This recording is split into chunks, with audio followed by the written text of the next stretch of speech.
We're back, and the gang's all here. Sphinx City is a modern and magical metropolis where the BBG is capitalism. Greedy CEOs, corrupt officials, and evil corporations beware because our heroes are on the case. The dwarven chef fighter who married into the mob, Belkor the Butcher Ironbelly, played by Dale Daniels Jr. The goblin monk artificer with a robotic dog that turns into a rocket-powered skateboard, Jasta Fixadet, played by Taylor Hellstrom. The Goliath sorcerer, former assassin and father that's been called out of retirement, John the Painter Smith, played by Daniel Hargrove. The kobold college dropout, alchemist, and street seller of pharmaceuticals, Tint, the TNT, played by Molly Adeza. And the dungeon master is none other than Justin Galliani. The 1% may have money, resources, and influence, but they're about to get 99% of their asses kicked. So get the f*** on the subway and let's get started, baby. Hey, gang, and welcome back to another episode of Sphinx City, Season 2. Actually, this is our first episode. Thanks so much for joining us. My name is Justin. I'm going to be your dungeon master for this series. I use they, them pronouns, and I'm joined with a cast of incredible characters who is ready to play in this modern and magical metropolis. And it's going to go great, and it's going to be so much fun. Let's kick things off alphabetically, and then after that, let's freaking popcorn it, as Daniel suggested. So I think D-A-N-D-A-L. Dale, you're kicking us off, buddy. I'm Dale. I go by Death Breath. I play Belkor Ironbelly, who is a chef in Osatura, where is famous for, get this, meatloaf. Best damn meatloaf in the entire city. Hell yeah. I'm also part of the Silver Scales. Very true. If you're just catching us now, go back and watch Season 1 because this is Season 2. So naturally, there will be spoilers ahead. Confused. Dale, who should go next? Go Daniel. Oh, why thank you, Dale. Hi, everyone. I'm Daniel. It's good to see you all at Daniel the DM across all corners of the internet. And also, you can find me playing in other games, like in Forgotten Adventures, Fears and Fortunes. There we go. Whole lot of F's in that sentence, but we made it through. Super excited to be here with all of you and to be on the premiere episode as a new cast member, as a part of Season 2 of Sphinx City. I could not be more excited. Today, I will be playing John Smith, the owner of an ice cream shop. That's all you need to know. But with that being said, I'm going to popcorn this off to the other new cast member of the season, Molly. How you doing? Good. I'm so excited to be here. Finally, my pestering of Justin to let me on has paid off, and here I am. You can find me across all social media platforms at Molly Adeza. You can also check out my website, mollyadeza.com. Check out my fantasy novel, The Revenant's Bargain. And today I'll be playing Tint, TNT, a little kobold artificer who's a college dropout, underground cures and potion maker, and newest recruit of the Silver Scales. I'm very excited. And last but not least, Taylor. Hi, I'm Taylor. We tried not to do alphabetical, and we still wound up alphabetical. I just wanted to point that out. Yes. All a part of the plan. Yep. So, I am the other half of the So You Want to Be a DM podcast with Justin. We're all over all the social media stuff, Instagram, TikTok. You can find us on Spotify, Apple Music, YouTube, Twitch, you name it, we got it. Check out the link in the description. And I'll be playing Jaster. I am a goblin, monk, and artificer. I got killed last season, so I am honor bound to Mullen, the greatest skateboarder alive. So as a result, I have a little rocket skateboard that is also my steel defender, and yeah, I do all the I'm the I get into all the locks and do the goblin things. Incredible. There truly is so much to catch up on between Mhm. season 1 and season 2 because last we left off, Sphinx City is a magical and technological modern metropolis. It is a busy, busy city full of, goodness gracious, probably a million plus people. It is pretty much the size of Manhattan, some would say. It is equally as likely to see somebody using a cell phone as it is to see somebody using spells, to see somebody walking down the street with a great sword strapped to their back as it is to see somebody hovering on a hoverboard, whether it has wheels or not. Because that was the thing in season 1. In season 1, we met 3 individuals who were joined together by a mysterious and unknown international organization called KnowOne, spelled with a K. And there was this point man for KnowOne named, goodness gracious, what is his name? Ghost. And Ghost met with our 3 heroes, enlisted them into KnowOne's services, and set them on the path of helping Sphinx City rid themselves of these capitalistic, money-hungry, power-seeking villains. Now, what that looked like was really interesting because in addition to Belkor and Jaster, we also had a private eye, somebody who used to be a police officer, but as soon as they started investigating corruption inside of their own department, they were fired. And so Yulin J. Barry set out to seek for justice in a different way as a private investigator, joining the ranks of Jaster and Belkor within KnowOne. And along the way, not only solving a bunch of interesting crimes, getting closer and closer to finding out who killed his parents, he finds love. He finds love in the name of Jax, a fluffy leopard tabaxi, who is also the secretary of the police department and the stepson of the chief of police, Samuel Snaggletooth. And Yulin and Jax found a kinship. They found a romance. Hands gently caressing across a beautiful candlelit table as they reach for the breadsticks at the Olive Yard. It was a beautiful moment. And if you're asking, well, shoot, where's Yulin now? He and Jax are on a romantic, expenses paid vacation off in some tropical island, and they're doing their own thing. Maybe they'll come back. Who knows? But our story is here, still in Sphinx City. 6 months has gone by between the end of season 1 and what is now the beginning of season 2. All you really need to know, again, spoilers ahead, go back and seriously watch the first season. I can't stress enough how many spoilers there are. What happened was there was a bunch of people missing around the city. 12 individuals have gone missing, no dead bodies or anything, just random abductions. But we noticed as KnowOne got onto the case, Belkor, Jaster, and Yulin, they discovered that all of the disappearances seemed to be sort of triangulated around the Midling Park Zoo. Upon further investigation, they discovered that beneath the zoo was a secret laboratory headed by Dr. Monty Monotreme, a platypus man wearing a mint-colored 3-piece suit with a bowler's hat. And they thwarted his plans, saved all of the people, and released some of the information that would start the process of curing those individuals because, I forgot to mention, they were being turned into zoo animals. Skate past that. Then they discover that there are 3 crooked cops, specifically detectives. There was Washington, Adams, and Jefferson. They took them down.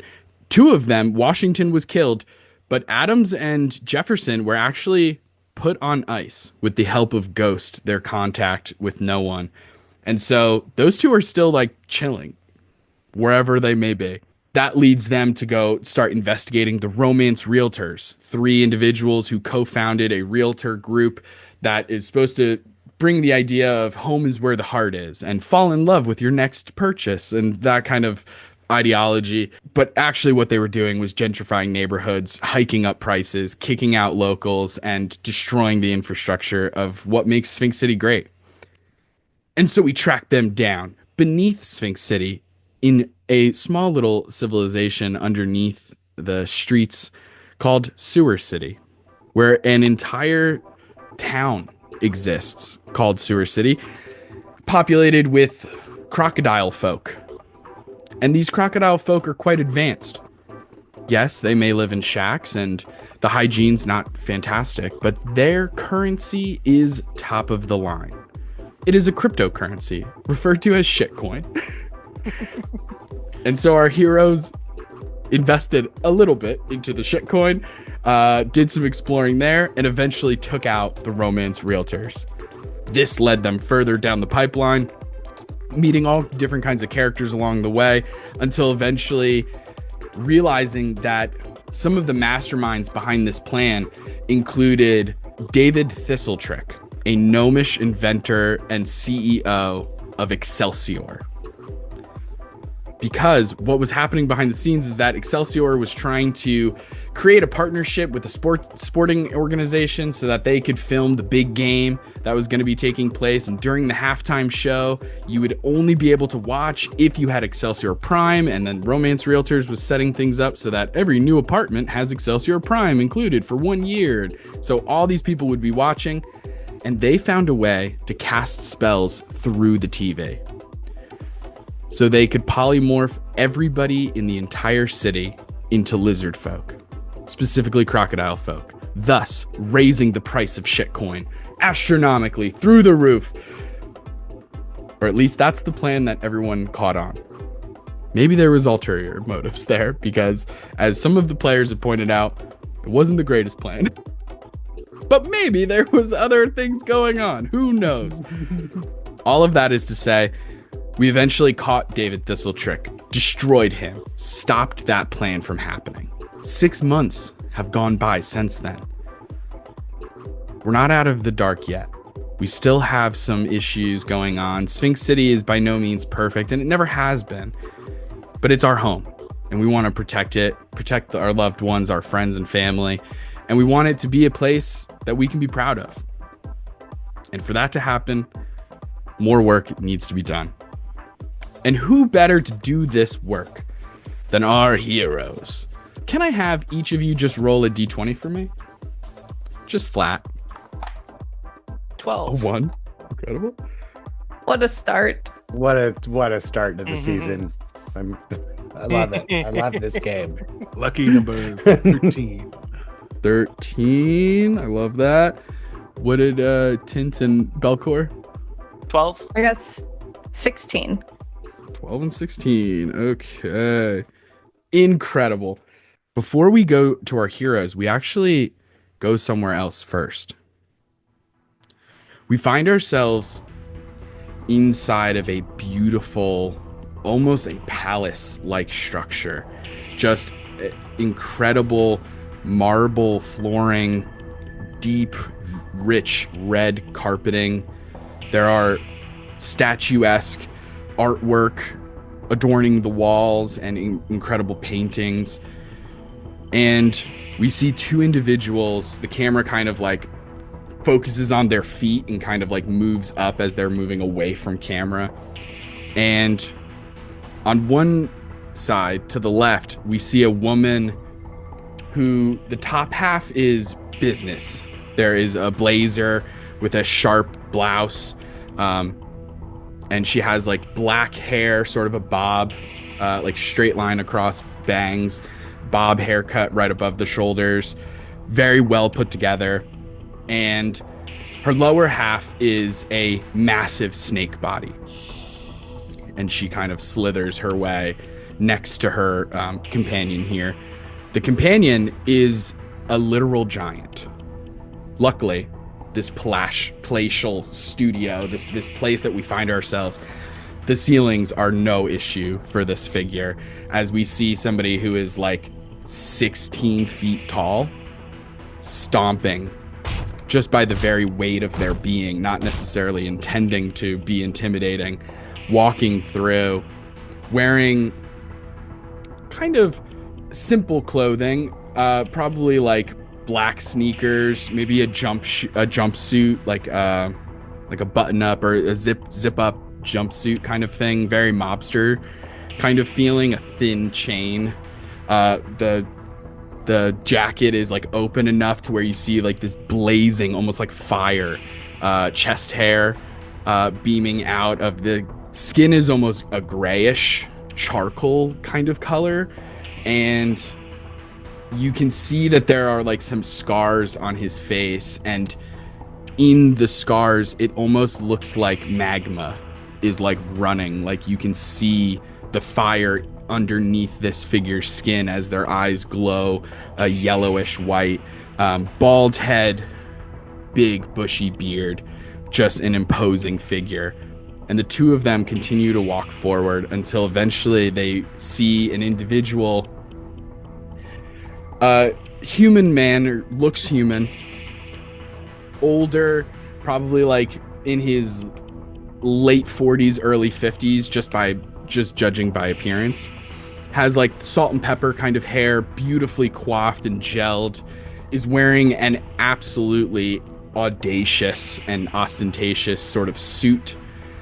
Brilliant, like pocket square. It's one of those suits that you would probably see on like a show like The Bachelor, where it's just so tight and like it's like straight up, the pants are like floods, where they're trying to do that no sock look, but they just don't understand that you don't need like to show the whole calf, and yet it's so much calf is showing. This is a really specific take for me on suits, but like beautiful loafers with like those little tassels on them and stuff like that.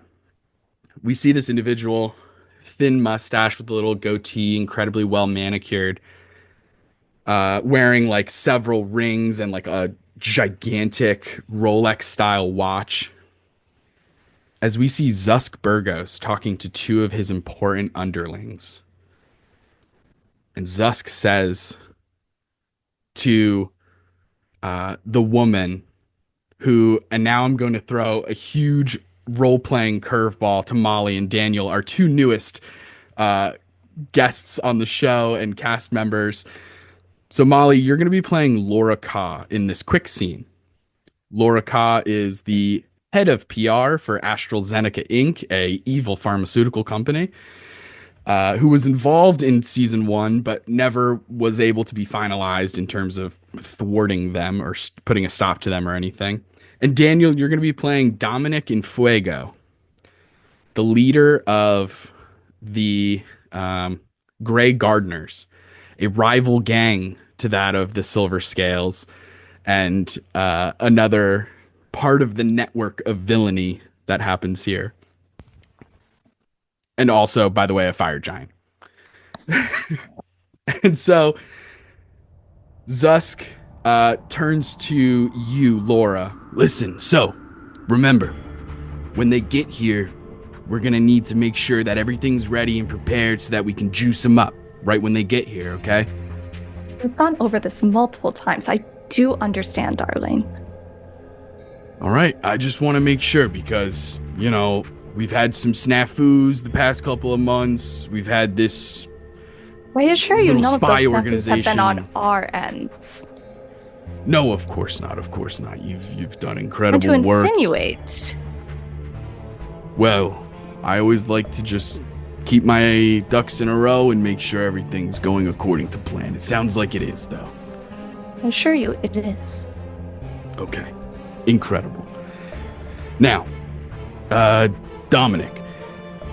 So, you have the list of ingredients that we need for our backup plan, right? Boss, we got everything you need right here. Everything's all set up for you. Perfect. Now, remember, they're almost like orchids, right? In how temperamental they are. I don't have to tell you. I know you, classic. I know that you know plant life. You know horticulture and stuff like that. So You know me. I am one with nature. I knew I could trust you. Well, I think we have a lot of work to do. We have some contingency plans to put in place because remember... Tulips. They're like my favorite of them. I love tulips. Okay. Yeah. Oh, well... You know it would go Thanks. really nice with that suit you got there. What? A blue tulip. What? A tulip? Yeah, I thought you were going to say that. Or Okay. a blue thistle. Yeah. A blue He's thistle. not wrong. I wore one on my wedding day. Yeah. Sure, you look dashing. Be that Yeah, as that did. may. It didn't last for very long, but yeah. Be that... Enough! Okay. We have work to do. There Darling, I are really must ask you to hooligans calm out there. down a bit. I This have does put not in look good for your too image. much time and too much blood, sweat, and tears into this plan to get this fucking tulip talk sidetracking us. We have work to do. If we want to do this, listen, this isn't even about me, okay? If the guy upstairs gets upset, we're all fucked. All right? Okay. Now go out there, do your jobs. Let me know if anything comes up. Yes, of course. All right. All right, no more tulip talk. I understand. We can talk tulips later. Oh, thank you. I appreciate that. And with that, Dominic and Fuego and Laura Ka head out as they continue talking about tulips, and Zusk Bergos rubs his temples, trying to woo-saw himself back into a calm state. And the camera quickly whisks away from there as we sort of smash cut over to the basement of somebody's bedroom, or rather, the basement is the bedroom of one of our individuals. Molly, can you describe what your character looks like for all of us, what they're wearing, what they're doing, and what their room looks like in this moment? Okay, so I'm going to start with the room. So in this moment, the TV or whatever kind of screen they play video games on here is showing the loading page for Fortnite, except for it's spelled with a K. And huddled around, ready to game, talking shit, is 4 kobolds and a human. And unfortunately, the 4 kobolds look very excited. The human does look a bit drained, a bit tired. But then it comes up in small detail, very subtly at first, as these 3 kobolds, who obviously don't live here, kind of try and hint at getting one of them to talk about why he dropped out of college. And Tint, this little gangly kobold, who's definitely wearing a shirt that has holes around the collar, sweatpants that mom has patched up the knees and the seams a couple too many times. He really should just get a new pair at this point. Probably doesn't smell super great. This is a teenage boy's room. You don't know when those sheets have been changed last. Tint spends a lot of time in here. And he's also wearing these artificer goggles on his head. And his reputation at school a little bit was if anyone ever mentioned him, they'd be like, which kobold is that? And be like, oh, the one that uses the artificer goggles in chemistry 101 class as regular goggles. And everyone's like, oh, him. But as the 3 other kobolds start pressing him more about why he dropped out of college, Tint goes very solemn. He's kind of a silvery purple kobold. He goes very solemn. He says, you want to know where it all went wrong? I'll tell you. I would have been top of our class, valedictorian, inducted into all of the alchemy honor societies.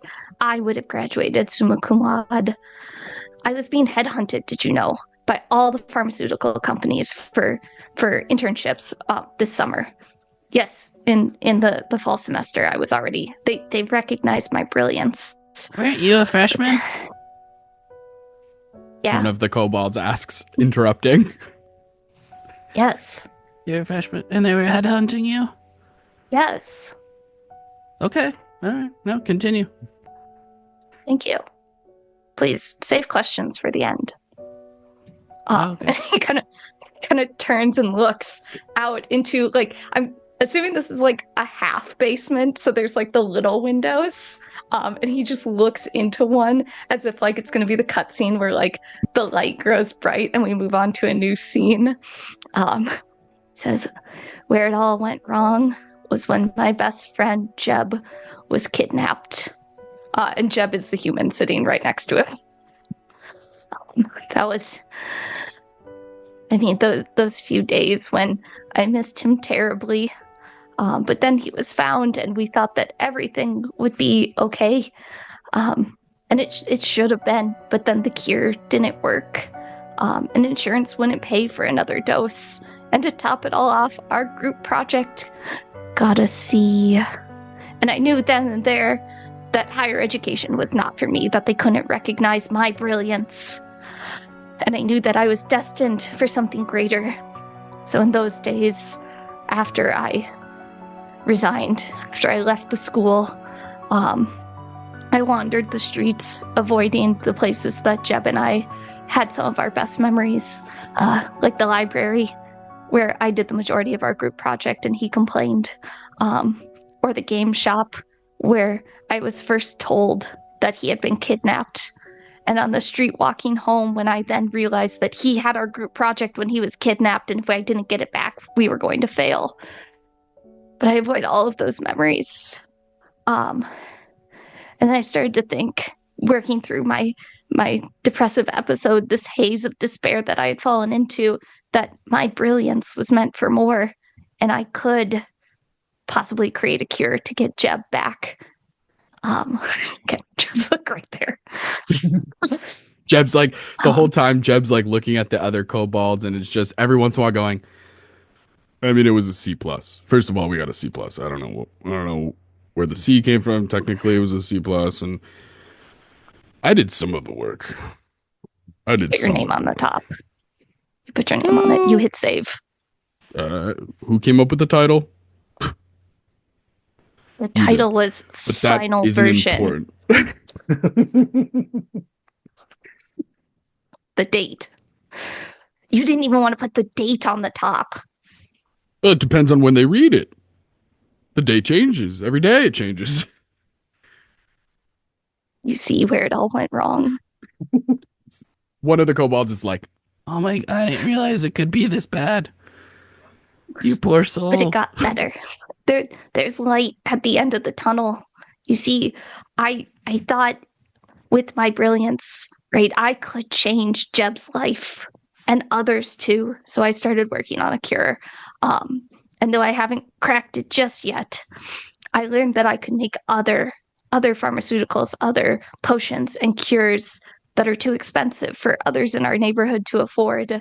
But that's when evildoers saw my potential and wanted to put me in the ground. And that's when the Great Gardeners came after me. And I survived, just barely. And then I was recruited to another. I can't say who because it's top secret. That's crazy. So you who are the Great Gardeners? Are they just gardeners that? No, they're this gang that, preys on innocence and those who have been oppressed, and they're doing it all for money. Oh, that sounds awful. Yeah. Oh, geez. I mean, like, so they wanted you because you make drugs now? Sorry, I zoned out. y- You make drugs? Well, I guess they also make drugs. My and cousin's I was, birthday party's coming up. What? Your cousin's birthday? Does he need what? Like a pain reliever, insulin? Those kind of. Oh, never mind. Never mind. I mean, I bet I could. I work for some pretty top secret organizations. I bet I could get you some. What do you want? Oh, I don't know. Maybe just some. Looks around as if somebody's gonna. He like looks at the stairs that lead up to the door that would go to the rest of your house where your mom is upstairs, and goes, I don't know, maybe some CBD. I'll talk to my guy. I got a guy. Oh, all right. I got Sick. They all start kind of elbowing each other, like excited. They're like, all right, well, should we get into another round? Yeah. Oh, by the way, Mom's making meatball bites if anyone wants any. Or she said she would. Yes. Perfect. I love meatball bites. Me too. Jeb is looking there like, oh, meatball bites again? No, that's fine. That's fine. Jeb, I shouldn't complain. I invite you into my home. I'm just happy. I work on a cure to save you. And this is the thing. No, you're right. You're absolutely right. That's on me. I'm sorry. And okay. Thank you for everything you do. Mm-hmm. But it is like the third time I've heard this story, like today. Like, you keep retelling this whole story. I don't even get to tell any parts of it. I was the one who was kidnapped. I got turned into a goat, I think. It's part of the petting zoo part of the zoo, which is the least good part of the zoo. Just I think I farm accidentally animals. might have like scratched you behind the ear, like when I went through the zoo. Sorry It's about all that. a blur. I got so many scritchies. It's all a blur. Wait, were you one of those like Anyway. fainting goats? Did you get scared a lot? I don't think that I was a fainting goat. One of the kobolds immediately cuts that sentence off by going, you see Jeb just go, and just faint. Oh, he was a fainting goat. Wow. Zach, I told you to stop doing that. It's rude. Sorry. One person's rude is another person's improper humor, I guess. No, never mind. Forget I said that, actually. That sounds problematic. Never mind. Yeah, didn't you take ethics class with me? Like ethics Yeah, 101? I missed the day. I missed that day that we were going over comedians punching down. So I kind of lost it on that one. You know, honestly, I didn't attend any classes because I really didn't think that alchemists needed an ethics code. I have been proven wrong. Yeah, that's true. Meatball bites? Oh, yes, please get the meatball bites. Just at that Like, moment, the door opens up and you hear your mom from upstairs go, "Honey, the meatball bites are ready." Honey, Mom! Like runs up the stairs. It's the meatball bites. Incredible. And you and your friends begin another round of Fortnite with K. And about 5 or 10 minutes into this next round of Fortnite, do you think that Tint has like the equivalent of like a burner cell? Like one for business and his personal cell? Or do you think he's got two Tint phones? He has two phones? Tint is the poster child of like, if anything was slightly cool in like mainstream, he's doing it. He's trying to be cool. So he's like, I have two phones. Amazing. Your secondary phone, the one that you use for business and for connections with the silver scales and all that kind of stuff, you get a phone call, but it's from a number you don't recognize. Is there an like attached bathroom to my room? If you want there to be an attached bathroom.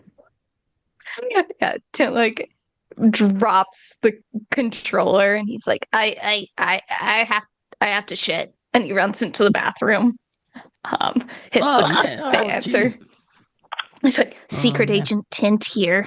You hear a voice that you haven't heard before speaking to you, and I probably should have practiced this very specific accent before this moment, but here we go.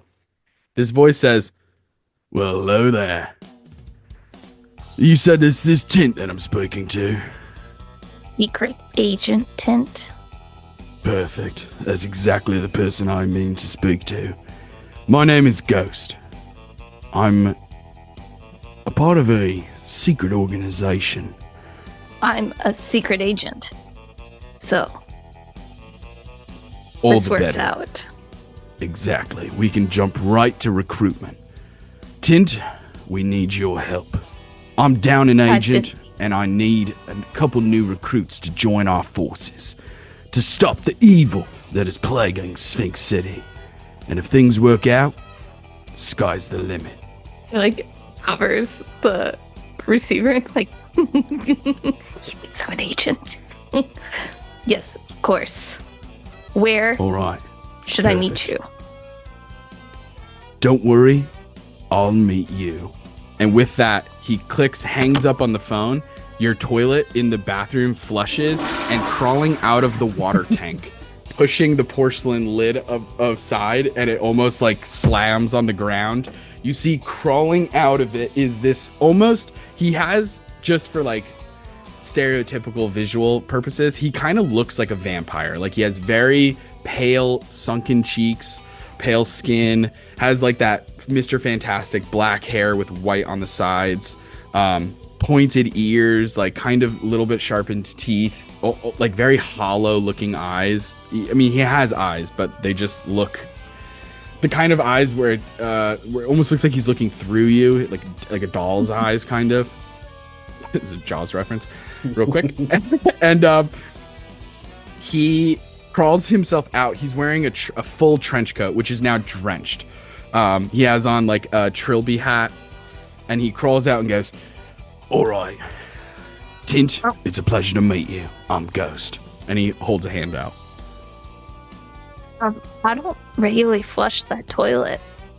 I could tell. It's quite disgusting. I would get your mother down here if you're not going to do it yourself. Because, honestly, you're going to back things up pretty soon. Yeah, I guess that's a good It's point. really a hygiene thing. But that's not the point. The point is this. We need you. We need your skills. I understand that you've recently begun working for the Silver Scales. That's good. We already have a man in their operation as well.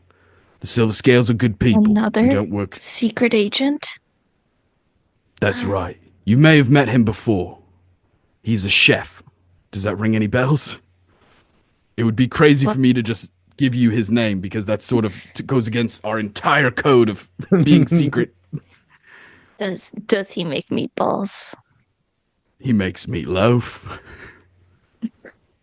Meatloaf bites? I don't know if he's explored the size proportion. Yes. We'll have to see. I don't know.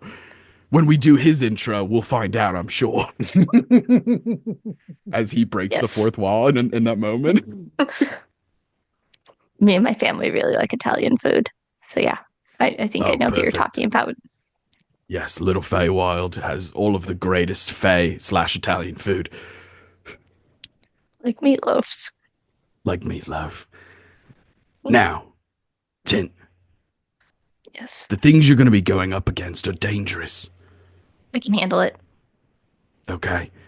Well, be on the lookout. I'll send you a message of when to meet with the other secret agents.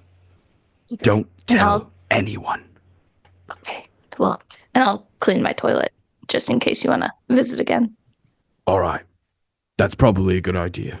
But for now, I leave you in peace.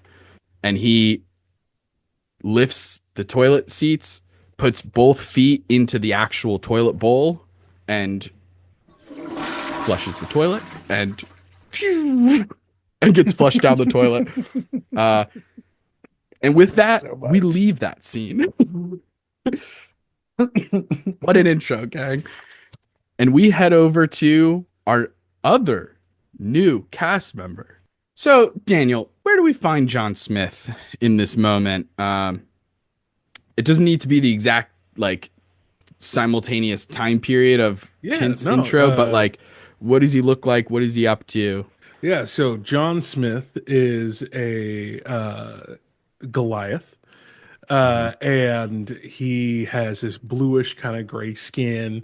He has white hair and a thick old white mustache to go along with it. I mean, he's just wearing a t-shirt, some khakis, some a fantasy sketcher New Balances, just in full dad mode. He's got a Fitbit and he's just walking down the street. He's got a little satchel that's just got a little paperwork for heading into the ice cream shop that he owns, and he's just walking down Minotaur West, just enjoying the streets and the people passing by him. John, you're seeing it's a beautiful day. It's starting to get cold, sort of that time of year, but for the most part, it's a beautiful, brisk day. The sun is out. You see other people walking on the street. You're having like one of those almost like a music video moment where just like everyone is saying hello to you and you're saying hello back and there's waving. And you're getting closer and closer to your ice cream shop, your new baby in a way, or relatively new at least by the time that this is happening. And it's around this time, you know that there is one of your employees is currently opening up, right? They're like running the register and kind of getting some things in motion before you're set to arrive. I know you told me their name. That'd be Sally. Sally. Yes. Sally the Goblin is currently inside. Teenager. This is like her first job, probably. And you're getting closer and closer. Let me have you roll. This is going to be the first roll of the game, other than the flat d20. Go ahead and roll, I guess, either perception or investigation, whatever you're better at. Perception, I get a +1. Investigation, I get a +1 to both. So either way, it's a 12. We'll say it's 12. Perception. Okay. 12 on perception. Okay. As you're pulling up, or like, walking up, your building, the building that your ice cream shop is, the brick and mortar itself, it's probably like on one side connected to other stores just by the very nature of being in a busy city like this. However, on the other side, there's a small alleyway, a way that if you wanted to just go in the back, you could in theory. And as you're kind of walking up to the front door, feel free. It's your character's ice cream shop. Does it have like big glass windows? Yes. So it's got the big glass window out front, and you can see directly inside of it and see anybody lined up and eating. It has little tables, and what is it called again? Tables out front. It's called Frosty Fables. Amazing. You see like two people wearing workers' jumpsuits, like kind of just those average maintenance worker jumpsuits, that has like, it says like the name Salvatore, like stitched on, sort of a grayish, brownish, nondescript color. They have baseball hats on that there's no logos anywhere of like a business. They're drawn low. Sunglasses, two of them. They have a hand trolley. One of them's holding a clipboard. They everything seems on the up and up. Just a little strange because they're definitely not here for your store. You don't have any deliveries or shipments or anything that you know of. And they're leaving the alleyway, and you see them hop into an unmarked, kind of just a regular Sprinter van and drive off. Little odd. And at that moment, your cell phone buzzes. And as you pull it out, you have a text from an unknown number. But I think with John's history, which we'll obviously eventually get into, I think you would even go so far as to almost like recognize this unknown number. You've seen this unknown number before. They've tried to reach out to you in the past and recruit you and all these different things. This number comes through and you get a text message, and it's one word, and it just says danger. What are you doing?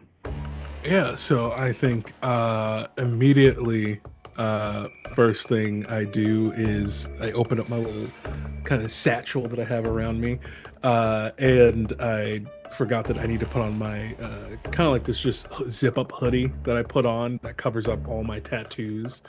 One thing I forgot to mention is that from the neck all the way down to the sleeve, covered in tattoos across his body, and so zips up his hoodie real quick, and then as he reaches in also he takes a very sharpened pencil out and kind of hides it inside of his sleeve, and then heads into the front door. You head inside the front door. You see Sally behind the register, finishing up with. Is the ice cream shop open right now? Yes, it would be. Okay. She finishes up with one customer. Gives them a couple of scoops of some fantasy themed ice cream flavor. Humpty Dumpty marshmallow. There's a Seven Dwarf sorbet. There's so many different. There's the Golden Brick Rocky Road. so many different amazing designs. I love that. And as she's finishing up, that customer leaves. You hear the little ding-a-ling-ling on the door, and Sally sees you, a goblin teenager, probably like 15, 16. She has like a kind of high ponytail, and she sees you and just, oh, hey, boss, how's it going? Hey, how's it going, Sally? How are you doing today? Oh, I'm doing all right, I didn't know we had a delivery. Did we? Yeah. Two guys came in. No, but they had paperwork and everything. They brought some boxes in and put them in the back. Gotcha. Do you have a copy of that? No. Do you have a copy of that paperwork with you? Yeah. Oh gosh, where I put it? Hold on. And she starts frantically looking around to try and find it, and eventually hands you a spreadsheet, like some type of paperwork. Gotcha. You take a look at it. Yeah, of course. Yeah, I want to investigate and see if it's fabricated. For 1,000,000%. Yeah, go ahead and roll an investigation check. That's a 18. 18? It absolutely is. It's not even done super well. It looks like there's part of it where you can tell that they probably were hoping that it wouldn't find your eyes, which are more discerning than Sally's, obviously. But there's some obvious mistakes here and there in this. It looks like the company is just called Big Milk, which you've never heard of. You think that's fake. That's probably that's fake. all we have for this evening. Thanks for watching, everybody. Yeah, they're tarnishing the good name of Big Milk, these two knuckleheads. So and yeah, it definitely it's like a shipment of cream and eggs and stuff, and you're just like, number one, we like, you as the business owner and somebody who is passionate about this ice cream shop, you know who your dealers are, who your vendors and all that kind of stuff, right? Who you do business with. This isn't them. Sally, I'm so sorry. It completely slipped my mind. I'm going to be doing a remodel of the store coming up. So listen, I reach into my wallet and grab like $40. I'm like, listen, if you can't get your mom to come pick you up, call her car ride, go grab something to eat across the street. I actually have to close down today. We got to start installing this new equipment right now. So just head over, and I will let you know however long it takes.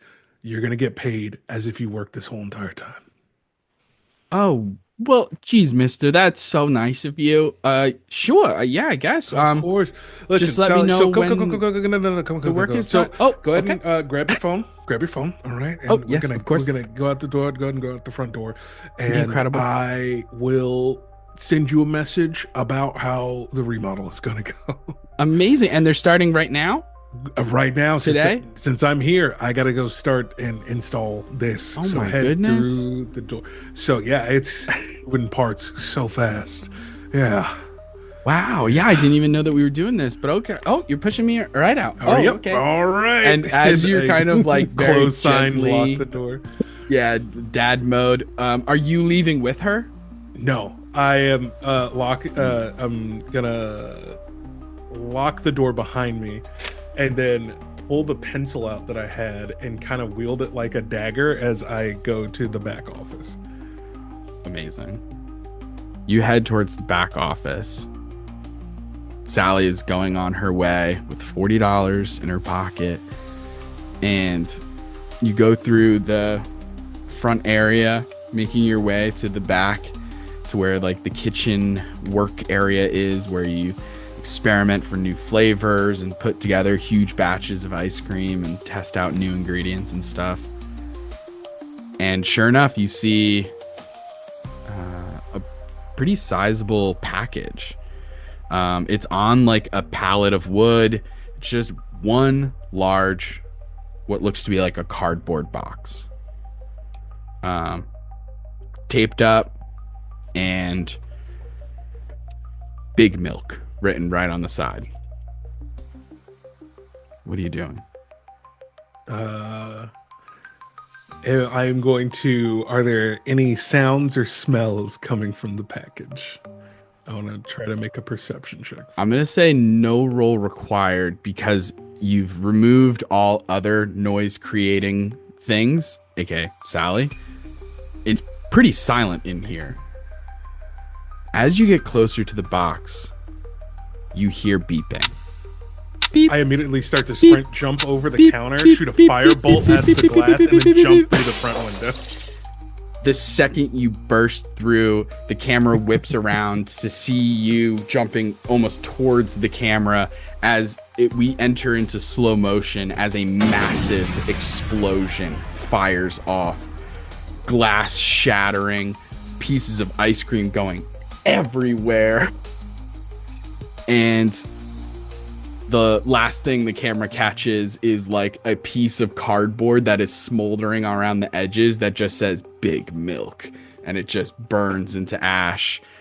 And you collect yourself on the street sidewalk, covered in just natural like scrapes and bruises and stuff like that from breaking through the glass and the explosion launching you a little bit further than you would have naturally jumped yourself. Yeah, what's going through? What's going through John's head at this moment? What are you doing?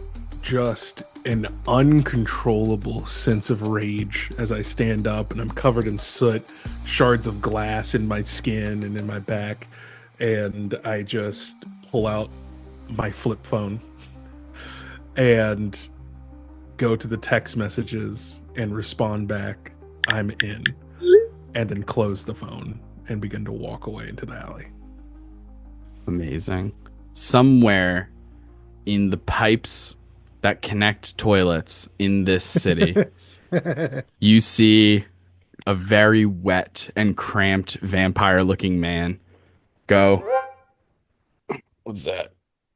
Oh, very good. He's in." And just beams through pipes and is like bing, bing, bing, bing, bing, bing, bing. And you just hear him going,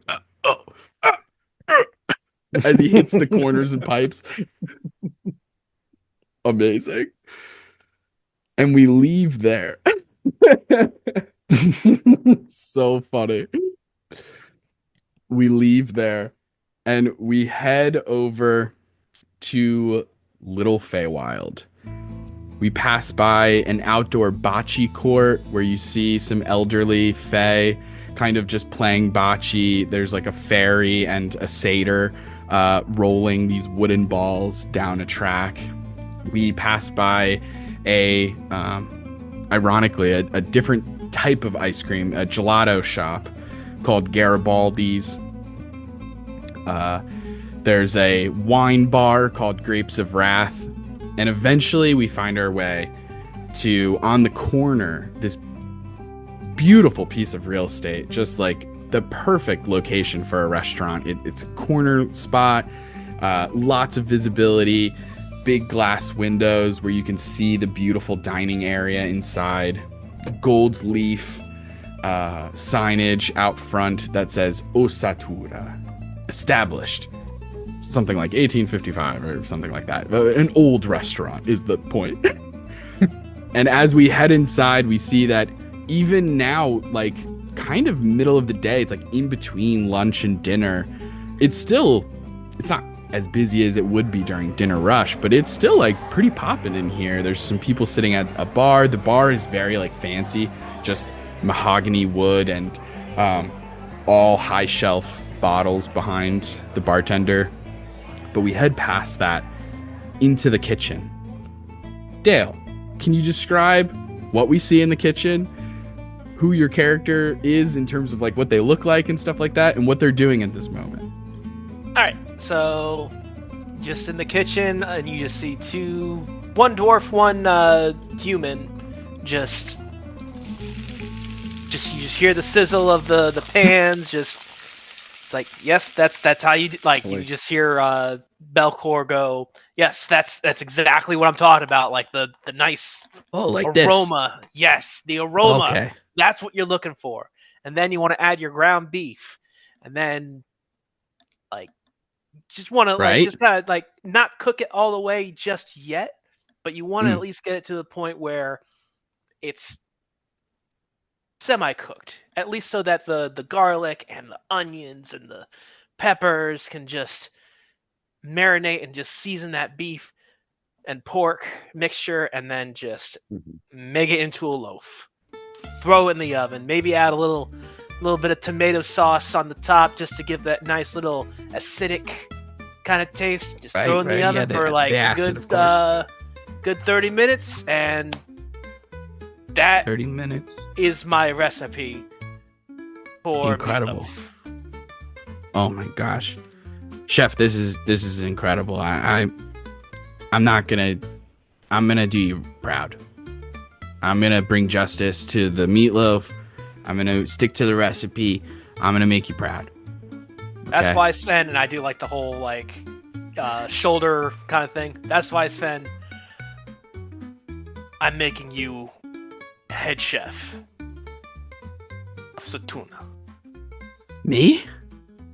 You're making me head chef? Head chef. Now, granted, I'll probably come in here a couple times, like just to, of course, kind of. I mean, like sometimes my days off might want to go back to cooking a little bit, but naturally, yes, of course. But until I do come back for like just to get back to cooking, get back to the roots, you know. Yeah. This kitchen, all you see is yours. He looks out over the kitchen. It glistens and sparkles in different parts. You see it bounces off of his eyes. His eyes are sparkling as he's looking at everything. Oh my God. It's all mine. Well, listen, chef, I'm going to make you proud. Like I said, I'm going to work hard. I'm going to come in early. I'm going to leave late. I'm going to make sure that the mise en place is mise en placing. I'm going to make sure that the juliennes are julienne. I'm going to make sure that everything is... Sven. Oh, sorry. Don't overthink it. That's going to give you terrible meatloaf. You gotta just go with the flow, you know? Just... Okay. Go with the flow. Just do what you feel. Just feel the food. Not like touch it. I mean, unless you've got gloves. But like, I mean, like this. Just channel just the inner, like, just the flow. Just feel it. Okay. All right. You got it. I'll be back in. I'm gonna talk to the guy real quick. I'll be right back though. You got it, chef. Okay. And he starts going to work, preparing some things for later service. Just preparing. Again, the mise en place, like all the little chopped up ingredients that are in their little containers so that you don't have to do that when it's rush and stuff like that. And you head to the walk-in freezer to a very specific porcelain crate of tomatoes. Now, you might be asking, who puts tomatoes in the freezer? They probably would go into the refrigerator. Well, guess what, gang? These aren't real tomatoes. Again, they're made of porcelain because as Belkor approaches them, fully aware that they are not real tomatoes, there's like a wooden crate. It has like some fake straw coming out of it as there's just full of tomatoes. And as you just lift up this crate of tomatoes, it reveals a staircase that descends further beneath Osatura. Kind of dingy, concrete, very basic in terms of just the hallway itself. Fluorescent lighting eventually leads you one way to a meeting room. It's a little cold down here. There's not a ton of light except for the artificial lighting of the room, as there's like hanging lamps in this meeting room, a long table. You see some familiar faces, people that you've done work with for quite a while in Silver Scales. You see, we're going to, in this moment, name the 2 bodyguards that I've referenced a million times. There are 2 polar bear folk.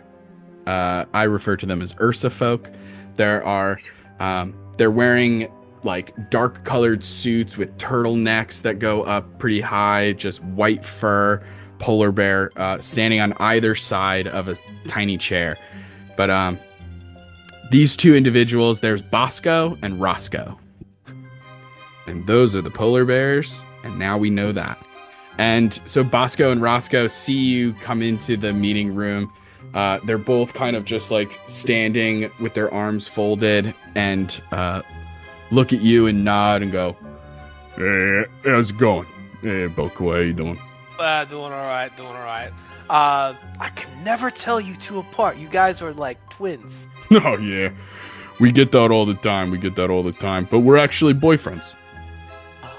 Crazy. Oh, that's so sweet. Oh my yeah, god. it's a whole thing. Yeah. Aw. Yeah. Well, you know. Hey. What are you gonna do? As long as y'all are happy. That's all And that we are. matters. And they stop looking menacing with their arms folded, and they kind of just reach across and hold each other's hands for a quick second, give a little squeeze before going back to their menacing bodyguard of the Don of a mafia. Go back to their poses. And you see that at the end of this long table, in between Bosco and Roscoe, is a chair, but it's not the chair that's actually at the end of the head of the table. There's a separate chair, a smaller, much smaller chair, maybe a chair for a dollhouse, that is actually placed on top of the table. And sitting on top of that chair is a very tiny little pixie man wearing a fedora and a pinstripe suit, like pixie wings kind of folded, furled behind his back. And he's sitting, his legs are crossed, and he looks up at you and says, Belkor, my son, how are you doing this evening? Very fine, Don. Very fine. Incredible. I trust that you have given Sven the good news that he is to become the head chef. I have, and I think the kid's gonna do well. Okay, I'm glad to hear it. That makes me happy. That makes me very happy. Now, Belkor, I trust you know why I've gathered you here today. Maybe. it's me not telling Dale why they're meeting.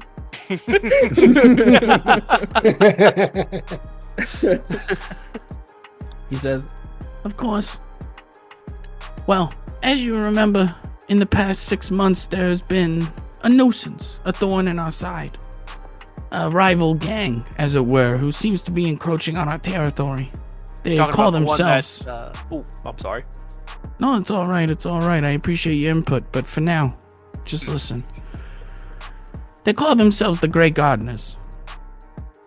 We don't know if that name has a deeper meaning, if there's a reason that they chose that particular title for themselves. Maybe they have gray skin. Maybe they are fans of Grey's Anatomy. Perhaps they are gardeners themselves. Who's to say? But we would like it if you would look into this for us. Find out where their headquarters is located. If you can identify any of its members. That way we can take them out. Alrighty. Any other leads beside? I mean, is this the same gang that you told me about that Months ago. Months ago, yes. Yes, they are encroaching not on our territory in a turf sense, but on our territory in a business sense. You understand? Gotcha. They also have decided amongst themselves to sell pharmaceuticals. However, their pharmaceuticals are shoddy. They are not worthwhile. They are not safe. They are addictive, even. And that is why we must kill them. Right. All right. Amongst other reasons. But I digress. Belkor, there is one other matter that is pertaining to all of this that is also quite important. As you may or may not have heard, we have taken on a new producer, a new pharmaceutical expert into our ranks. A new member of the Silver Scales. He is young. He is ambitious. He's a little chaotic, I'm going to be honest with you. But he's a good kid. He wants to do the right thing. He wants to make drugs for the people. The people who can't afford them from the insurance companies and such.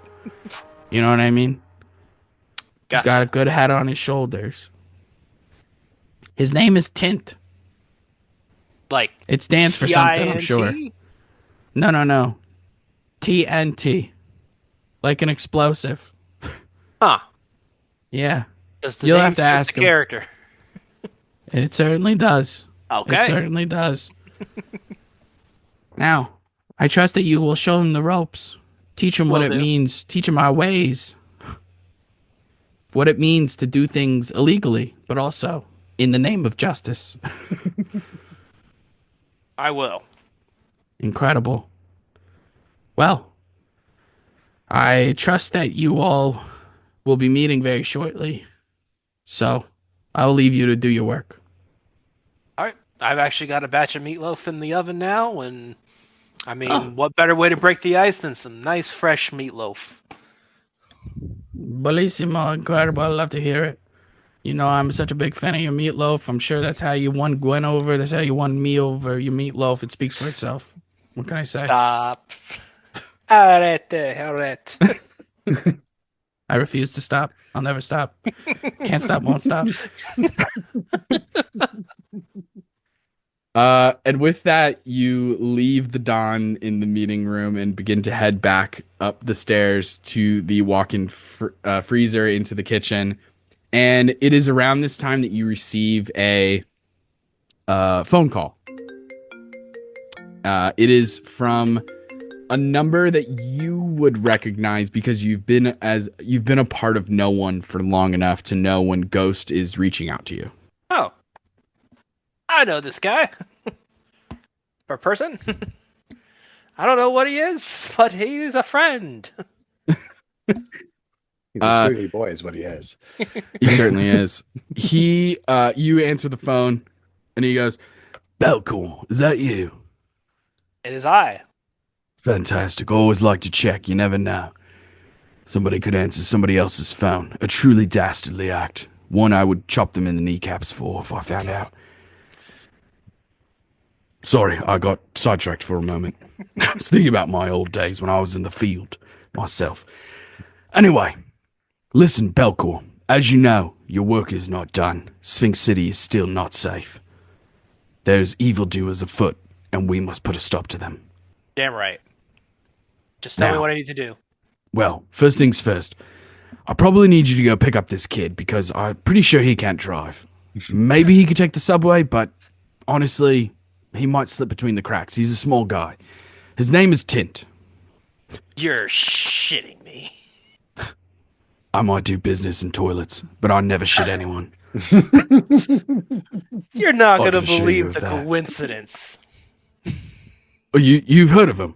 Oh, not only heard of him, guess who the new member is of the Silver Scale? Oh, damn, Unless crazy. this is a tint that's spelled T-I-N-T. No I. Gotcha. No I. That would Okay. be crazy. Yeah, No, I think it coincidence. stands for something. What are the odds? That's remarkable. Now, you know what? Let's have this next part in person. And he hangs up the phone. Right. You look around because you've encountered this once or twice before with Ghost of him like popping out of strange orifices and items and stuff. You're looking around for like where could he possibly come out of, and you see that there is a microwave that just you hear like a ping, and the microwave door just opens, and you see him crawl his way out as he contorts himself and kind of fall. It's a microwave that's a little high up, and he kind of falls out of it onto the ground, like hits his head. He's like, "Oh, damn it! All right, Belkor." Looks over at that Sven. entrance an 8 out of 10. I've done better. I've done worse. Anyway, it's time to round the crew up again. Things are popping off. The gang's getting back together? The gang must get back together. Here's the thing. Yes! I don't know how close you are with Euland. Have you spoken to him in a while? I know that, didn't they go off on a romantic vacation? A romantic getaway, that is absolutely right. And who was I to stop them? There's many things I will stand in front of. A bullet, a moving train, but not love. Never. Anyway, so they're off gallivanting. Here we are. That's why we've recruited a couple new members. We have Tint. He's a wild man, sort of a wild card. Unpredictable. I'm sure it'll be great. But then, just in case he ends up being an absolute liability, I've lined up one other potential recruit. He's actually an expert in the field. Somebody we've been having our eye on for some time. His work speaks for itself, work you will have never heard of, because that's the nature of his work. Confused? Good, you should be. Anyway, I need to get going. I need to reach out to Jaster and let him know that the gang's getting back together. Damn right. All right. Be on the lookout from me. I'll be sending all of you a text in order to start meeting up and to get work underway. Hell yeah. Looks over at Sven. Sven looks at him. Looks at Sven. They look. He's like, he maintains eye contact with Sven the entire time as he slowly crawls back into the microwave. It just gets into the microwave. He has trouble closing the door from the inside. He peeks his head out. Belkor, could you give me a hand here? Oh, yeah. Yeah, just Ready? set it to 30 seconds. 30 seconds, okay. All right. It's one of those like fancy like dial microwaves. Ching. It starts counting down, and you hear the microwave turn on and everything. Yeah, and you hear him start to go, oh god, oh, harder than I thought it would be. Okay, here we are, and then just in a flash of light, just disappears. I look at Sven's like, yeah, you'll run into him occasionally. Like, don't worry about it. Oh, okay. Yeah, hey. I mean, we work at a restaurant for, the Don, so I've learned not to ask questions, sort of ignore most of the crazy shit that happens here. Smart chef. Yeah, it doesn't take a rocket scientist to know that when you go into the walk-in and you're looking for green onions and you accidentally find an AK-47, you just stop asking questions. You know what I mean? You just stop asking questions. Anyway. And he goes back to the meatloaf. And we move away from there, and we head over to Baldertown.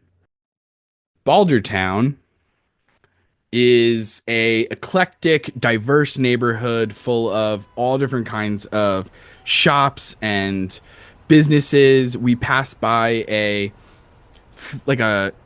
it sells multiple things, but it's kind of like there's fragrances and perfumes and colognes, but there's also essential oils and different tinctures and even like some potions and stuff like that.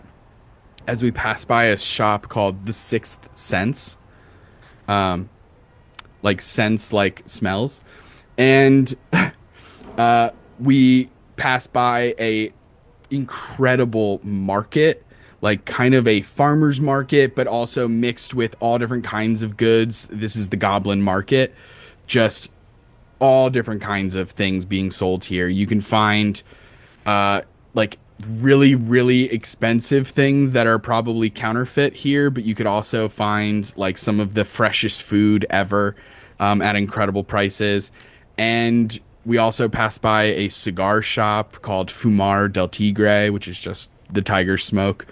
And eventually, we make our way to a ramen shop where there's a large neon sign that moves slightly. The letters blink and stuff, and like a pair of chopsticks just kind of like scissors around, kind of as the neon sign sort of moves a little bit. And the shop is just called Hot Ramen. Basic, straight up, to the point. What do they sell? Hot ramen. And as we go inside, we see this incredible ramen shop. There are small tables, a bunch of people eating different kinds of ramen that have incredible like poached eggs or those like soft boiled eggs on them with different slices of pork or different meat. There's like mushrooms and different things laid on the top. As we kind of move past there, we move into the kitchen where we see a small kind of elderly goblin going to town. He's like on a step stool ladder that's like, even calling it a step stool is actually underselling it. It's like a normal sized ladder because he's just a little goblin guy. And he's like got this spoon that's the size of himself. And he's just like stirring the biggest pot of broth, that kind of style of just like, it's the same broth that they've been cooking for like 100 years and just keep adding more and more stuff to it. And he's just stirring that. He turns to one of the other employees here, kind of elderly woman who is like slicing noodles by hand. And they look at each other and one of them just says, Hey, where's Jaster? Where's he at? He's supposed to be clocking in pretty soon. He's supposed to help us out today. He knows that we're busy. Oh, come on, man. Come on, Jazz, you know. He's downstairs. He's in the fight ring. He's working on his own stuff. He's got different passions. I know. I just thought maybe he would, well, at least he took on our love of fighting, even if he didn't take on our love of ramen. Anyway, goes back to stirring, and the camera moves downwards, and we see that it follows down this gigantic ladder that this goblin is standing on, goes through the floors. You see like the layers of subfloor and concrete and everything until eventually it reaches this downstairs arena, this almost Colosseum-like building where there's a massive underground fighting ring. And that is where we find Jaster. Taylor, can you describe what Jaster is looking like and what he is doing in this moment? Yeah, so Jaster is just a little goblin boy, little goblin guy. Kind of for like a goblin, though, he's like in his mid-20s, 30s-ish age-wise. And he's got a hot ramen tank top on, and then real short Muay Thai shorts. And then he's standing in the ring with another goblin, and he's got the target pads on his hands that he's got a chest guard on, and he's basically working somebody through. He's like, all right, cool, give me the right, left. All right, now kick. All right. When you go to do that jab, step forward a little bit, turn your foot just a little bit. It's going to help get your hips over for that kick so you can really lay into him. So let's do it again. All right, and good. Come on, again. And then just kind of going through different drills with whoever. Incredible. You guys practice for a little bit, and this goblin that you're training, Michael, at a certain point, he gets tired fast because he's still kind of new to all of this, and you guys are taking a little bit of a water break. He's got his water bottle, and he's like, wow. Listen, Mr. Jaster, I don't know how you do it. Where'd you learn all this stuff? A lot of practice. A lot of getting my butt kicked. Oh, Do I have to get my butt kicked? Is that how I'm gonna learn? Well, we're gonna try. We're gonna try to spare you that, but honestly, it kind of just comes with the territory. You're gonna get your butt kicked. Oh, okay. And at that moment, as you say, you're gonna get your butt kicked. You hear a booming voice, kind of a little surprising, kind of comes from the side, and you see that there is a large dragonborn.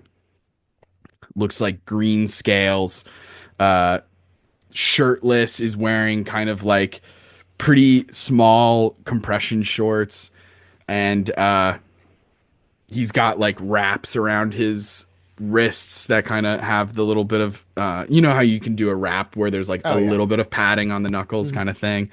And he just comments as you say that and goes, "Yeah, get used to getting your butt kicked, little goblins. What's up? Name's Ragnar." Sure. Okay, Ragnar. Well, I bet you this goblin can make you quit in about 30 seconds. You're on. All right, here, Michael, take this, and I take the handguards. My hands are wrapped under the targets, and then Amazing. I take the chest guard off and go. All right, come on, let's go. Right now, hold on. Let's get an audience. Let's have some fun with What do you need an this. audience for? Because I want everyone to see You want what everyone to see you Ragnar's get your ass capable kicked? of. You want the whole gym to see? You're probably not gonna be able to show your face after this. Ragnar has a face that needs to be shown because it's good looking. Now, do you want an audience or not, friend? I don't give a shit, dude. Let's just go. And I go and I step through the ropes and get into the ring and just kind of start Incredible. You get into the ring, you're stretching up a little bit. Ragnar is just showboating at this moment, is kind of walking around the ring going, "Everybody, check it out. Ragnar's going head to head against this goblin here. Says he can take me out in 30 seconds. Ragnar says, no way. Come around, place your bets." Everybody in this underground fighting ring knows Jaster enough to where they can't do betting because everyone just is like, "Oh, Jaster's gonna win," and very quickly, the bookie is like, "Hell yeah, betting," and every single person's like, 100 on 100 on Jaster. I'll put 50 on Jaster. Not a single person bets on Ragnar, and so immediately the betting is null and void. right. All right. That's rough. And so finally Ragnar steps into the ring, pushes the ropes aside. He's kind of bouncing on his feet a little bit, but he's heavy. And you see him go ahead and make a perception check, actually. I'm going to say with advantage because you have fans there. You have an audience. So that'll stand in for a borderline help action. 23. 23. You see him fuck around with his gloves a little bit to the point where you think he might be cheating. Oh yeah, for sure. I'm gonna go ahead and while he's doing that, I'm gonna power myself up and activate my arms of the astral self, just so I kind of have. Amazing. Yeah. Yeah, for sure. Yeah, I mean, if you what want, does this look like? It kind of just looks almost like just like a he goes up and he does a little flex in front of him, and then he's got two arms above and two arms below, and they all just kind of all flex together. He just kind of does a little stretch, and then and it all comes together, and now he just has Machamp arms too. Incredible. So now you have, including your real arms, that would be 6, right? Mm-hmm. Incredible. You see Ragnar look a little is a little shocked by this, obviously didn't know who he was dealing with. And you see him kind of looks around at the crowd, realizes it's way too late to back out. And he's instantly fuck, all right. Ragnar doesn't care how many arms you got. Ragnar only cares about how much spirit you fuck. Fight me. All right. And he looks over at another like person there, the person you were training, Michael, goes, "Ring the bell, Michael. I overheard your name. I know it's Michael. Ring the fucking bell." Michael rings the bell. You two go into the middle of the ring. Rather than spend a whole time here doing a mini combat, which we know is going to end one way, describe to me, because I'll say this, Ragnar is strong. Like, he is, like, he maybe not he's not at your level, but, like, he is, like, slightly above average. Like, maybe even tougher than you were expecting, because he is just showboating. You just expected him to be, like, all hot air. And it was like, okay, you actually have some skill, but... Describe how Jaster beats the shit out of him in 30 seconds. So yeah, it's I think Jaster walks in and he just kind of eats the first hit, just like lets the guy Ragnar land a hit on him. He hits it and he's like, oh shit, all right. And then he starts bouncing a little bit, and then the next punch that Ragnar throws, Jaster ducks between his legs and with his two astral arms grabs his ankles, pulls him out from under him, and then does a backflip and then an elbow drop on him. You do this massive elbow drop. You see like the elbow, we get like a zoom in of the elbow entering into the solar plex as all of the air is released from Ragnar's lungs, and a little bit of acidic spittle comes out because he's a green dragon, or it would be poison technically. I know my dragons. And you have handedly won this fight. The crowd erupts, even though there's not necessarily surprise or shock in their cheers, but nonetheless, they are happy. And Ragnar very slowly returns up to his feet, and he looks at you and goes, "Ragnar was probably wrong about you. Beginner's class is on Tuesday at 7. Sick. Do you do like a deal? Do you do some kind of deal if I buy a certain amount? How does that work?" I mean, yeah, if you buy some gear, we'll give you a month for free. Sick. I'll buy some gear. My gloves seem to be a little messed up on the count of... Never mind. Perfect. I'll see you there. And he runs away. It is at this moment that you receive a text message. Your phone that's probably not on your very person, but maybe like by your gear or something like that begins to buzz. Vibrating on a wooden bench. Very loud. And you go over to it. I said text message. I meant phone call. Okay. You get a phone call. And you go over to it. It's a number you recognize. You know that it's Ghost. You answer the call. He says, "Is this Jaster?" Yes. "All right.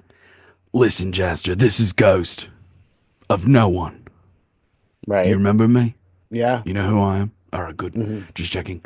So listen, the gang's getting back together. The gang's getting back together? You're goddamn right. Yeah. We have work to do. Now, all right. For this next part, I'll probably talk to you in person." Sure. Click. Hangs up. You look around. You've also dealt with this bullshit before. You're looking around like, where the hell is he gonna be? There's lockers on the wall. You look at all the lockers like that's a safe bet, but instead, a small trash can,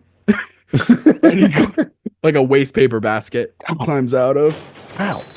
Yeah. My God. I mean, I know it's not connected to anything. I took the trash out earlier. How?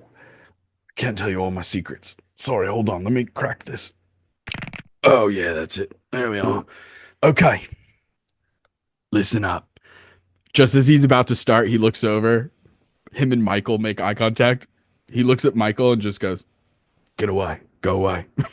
Michael's like, oh, sorry. Just kind of goes away. He goes, "All right, listen. So, I'm sure you've heard Euland and his lover Jax are on a beautiful romantic vacation.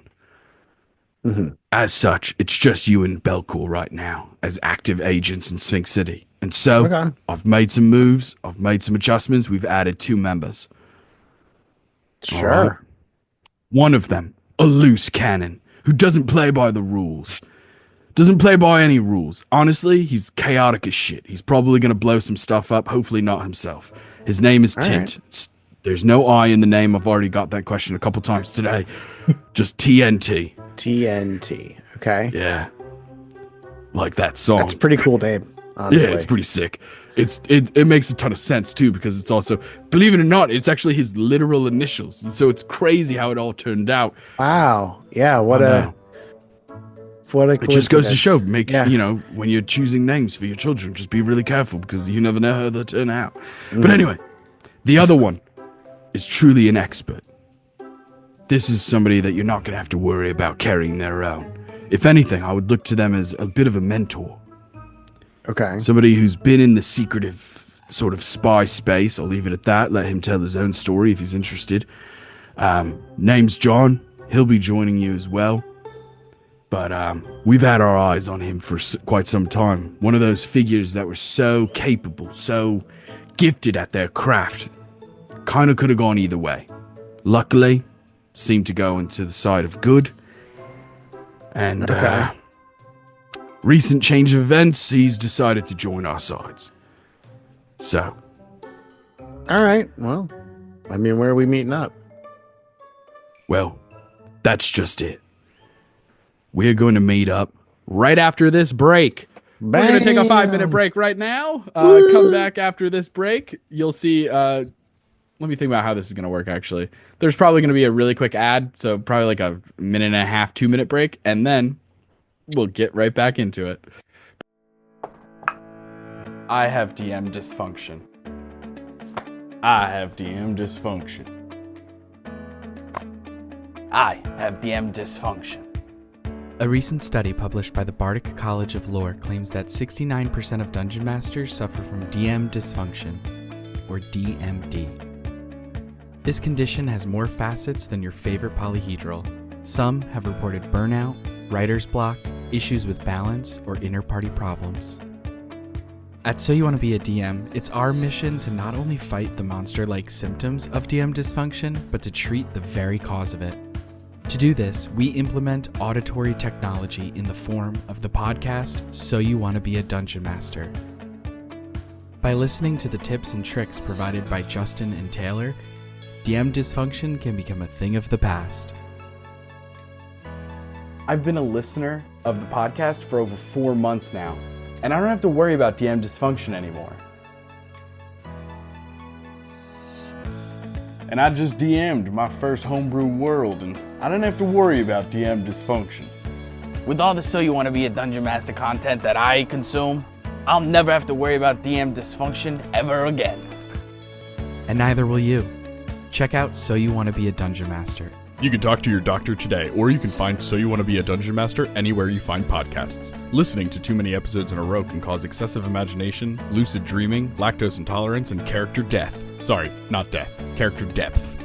And remember, you don't want DMD, you want D&D. And we're back. And the gang's all here.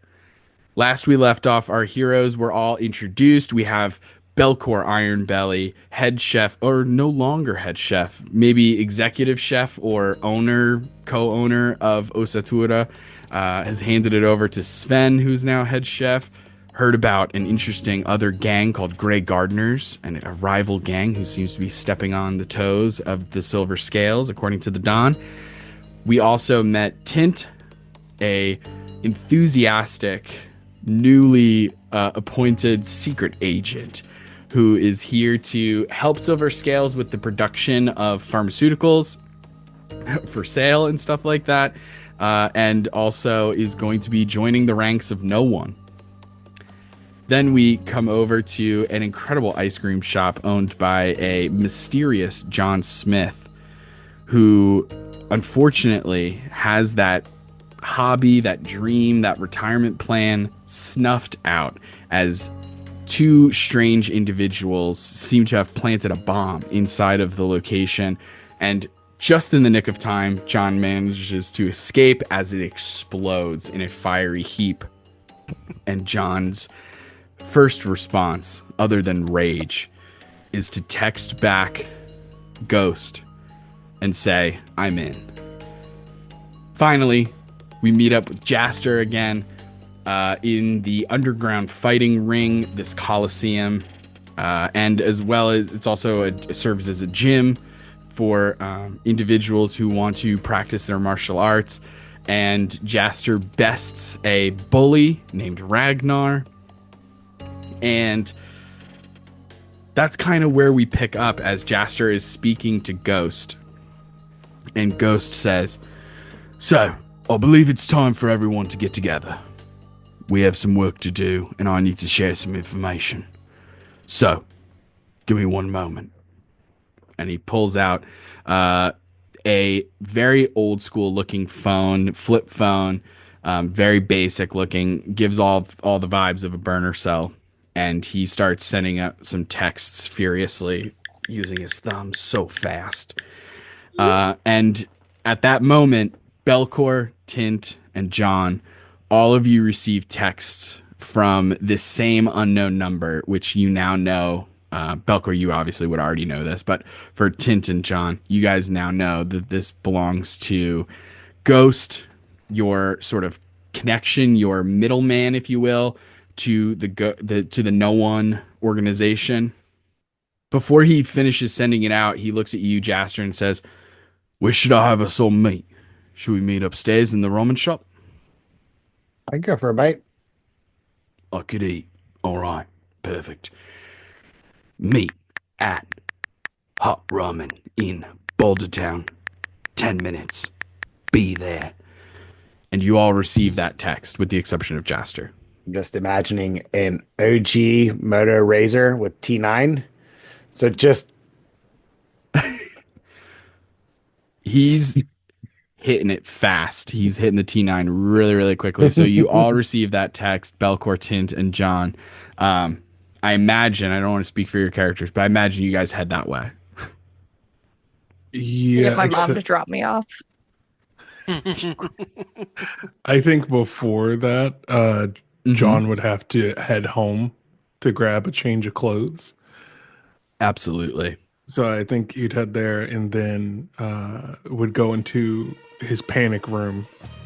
And there would be a secret panel that you couldn't even see until you put a fingerprint on there. And then a floorboard would open up. And there's just a black box. And I open up the black box and I grab the weapon that's inside and stuff it behind my back. Amazing. Just as this secret compartment is closing and you are securing your weapon behind your back in your waistband, sort of, your child surprises you for a moment. You're so focused back into this old school mode that you haven't been in a little bit that you almost get caught up in the moment as your it's your son, right? Yeah, so it's my stepchild. Yeah. They are a changeling named Ray. Oh, right. Ray sort of sneaks up behind you a little bit and just says, hey, Dad, what are you doing? Hey, kiddo. So I gotta go out. You going to the ice cream shop? About that, I thought you were still going to be there.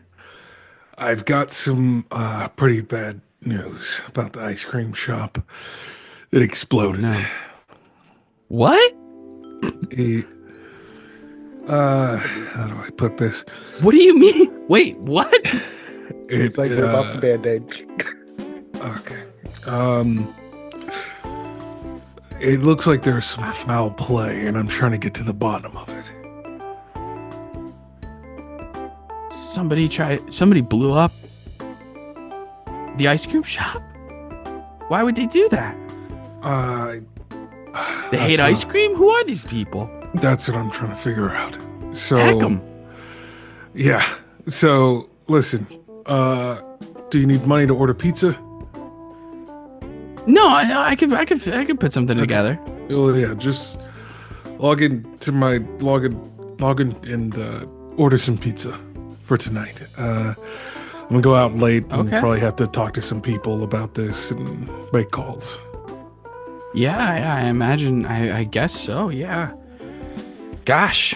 Well, I'm so sorry that happened. I know that you love that place. Yeah, it's I made it for your mom. So,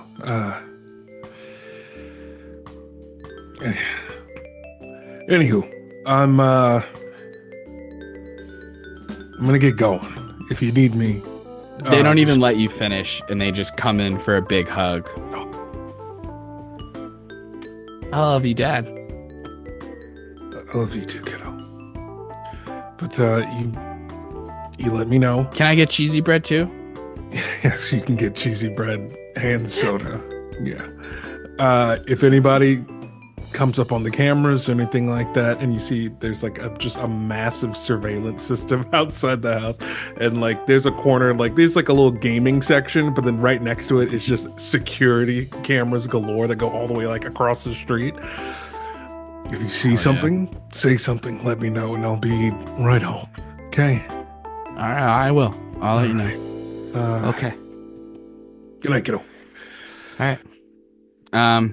And you get your changed and everything like that, and you begin to head off. Tint, you get a ride from your mom So along Tint sends back. When he gets the text, he already has Ghost saved in his phone to secret organization contact. Of course. And he sends back without any spaces, just SATNTONW or OTW. Wait, The way. I tried to spell that in my head and totally lost it. What are you spelling? Exactly. Ghost wouldn't know either. Special Agent Tint on the way. Amazing. TNT. Amazing. He texts back, a cipher. Well done. And that's it. And you then he get a ride runs up- from your mom. Yeah. On the drive there, your mom in the driver's seat going, So is this? Where am I dropping you off? Why am I dropping you off? Mom. You going to a ramen It's- place? Yeah. I'm All the meeting way across people. town. Yeah. Oh, okay. Mom, Are these like this is- student friends of yours? Or these? No. College is beneath me, Mom. We've talked Right. about You this. keep telling me that, but it feels I'm destined for greater things. greater than college. Yes. I don't know if there is anything like greater saving than the college. world, Mom. That's what society has told me, that when you're done with high school, you go to college, you get a good job. That's it. There is Tried no that, other Mom. path. It wasn't for me. What does that even mean? It's just it wasn't for me. Just like college in itself, these classes can't define my brilliance. Like you can't give brilliance like this They a They grade. defined it as a C plus, I'm pretty sure, on that big group project. I don't understand. You know what? Yeah, well, they didn't understand the brilliance of that project either. That's why. And they put down what they don't understand. It's like, Well, I'm glad that you're making friends. And, when you need me to pick you up, feel free to give me a ring. Remember, I'd rather you call me if something goes wrong and no questions asked. You know what I mean? I'd rather you call me to pick you up than drink and drive. what? I mean, are you worried about me drinking ramen broth? I just watched a why can't I weird drive? show on Lifetime. It was about a drunk drive. It's a whole thing. Also, I Mom, just quick mean, question. be safe. Yeah. Yeah, quick question. You said no judgment, right? What's CBD? Oh, CBD. Well, it's sort of one of the ingredients, or sort of factors of cannabis that can sometimes have a pain management. It has a bunch of different effects, but it's different from THC. THC would be the psychoactive proportion of the cannabis that would actually make you feel high, whereas CBD doesn't necessarily make you feel high. It can sometimes make you feel tired or help with pain management and different things like that. Does that answer your question? Yeah, it's just really odd that, in all my research into like big pharma, like, all the pharmaceutical drugs that I can now create, that they wouldn't be using CBD. That sounds like it would be a great alternative to some of the other drugs. You've been making pharmaceutical drugs, have you? No. Okay. Well, we're here. Thanks, Mom. Welcome. And you leave the place. You get out of the car and she blows you a kiss and waves really big from the car before she drives off. Definitely had her drop him off a block away. Amazing. You you walk down for your first big secret agent meeting at Hot Ramen in Baldertown, and John, Belkor, you guys all arrive there, and it's very easy to know where to go once you get to Hot Ramen because you see Ghost sitting at a corner table with a goblin individual, obviously Jaster. Ghost has that position in the corner, back against the wall, sight lines available, all the exits possibly planned, and sees one by one sees you guys enter and calls you over to come meet at the table. All right, let's get down to business. As you all know, my name is Ghost. I'm going to be your contact with KnowOne, the top secret organization. I suppose we should make introductions first, get everyone on the same page. Belkor, why don't we start with you? Tell us your name and your specialty. I'm Belkor. I like to cook and I like long walks on the beach. I swing a knife and I cut things. Well, they call me the Butcher. That's right. They call this guy the Butcher. Jaster, you next. I'm Jaster. I'm tech, basically. I'm the guy that if we need to get in somewhere, I'm your guy. Can I Incredible. immediately fist pump? Oh yeah, Jaster? for sure. It's good to see you again. Good to see you, bud. It's been a while. Yeah.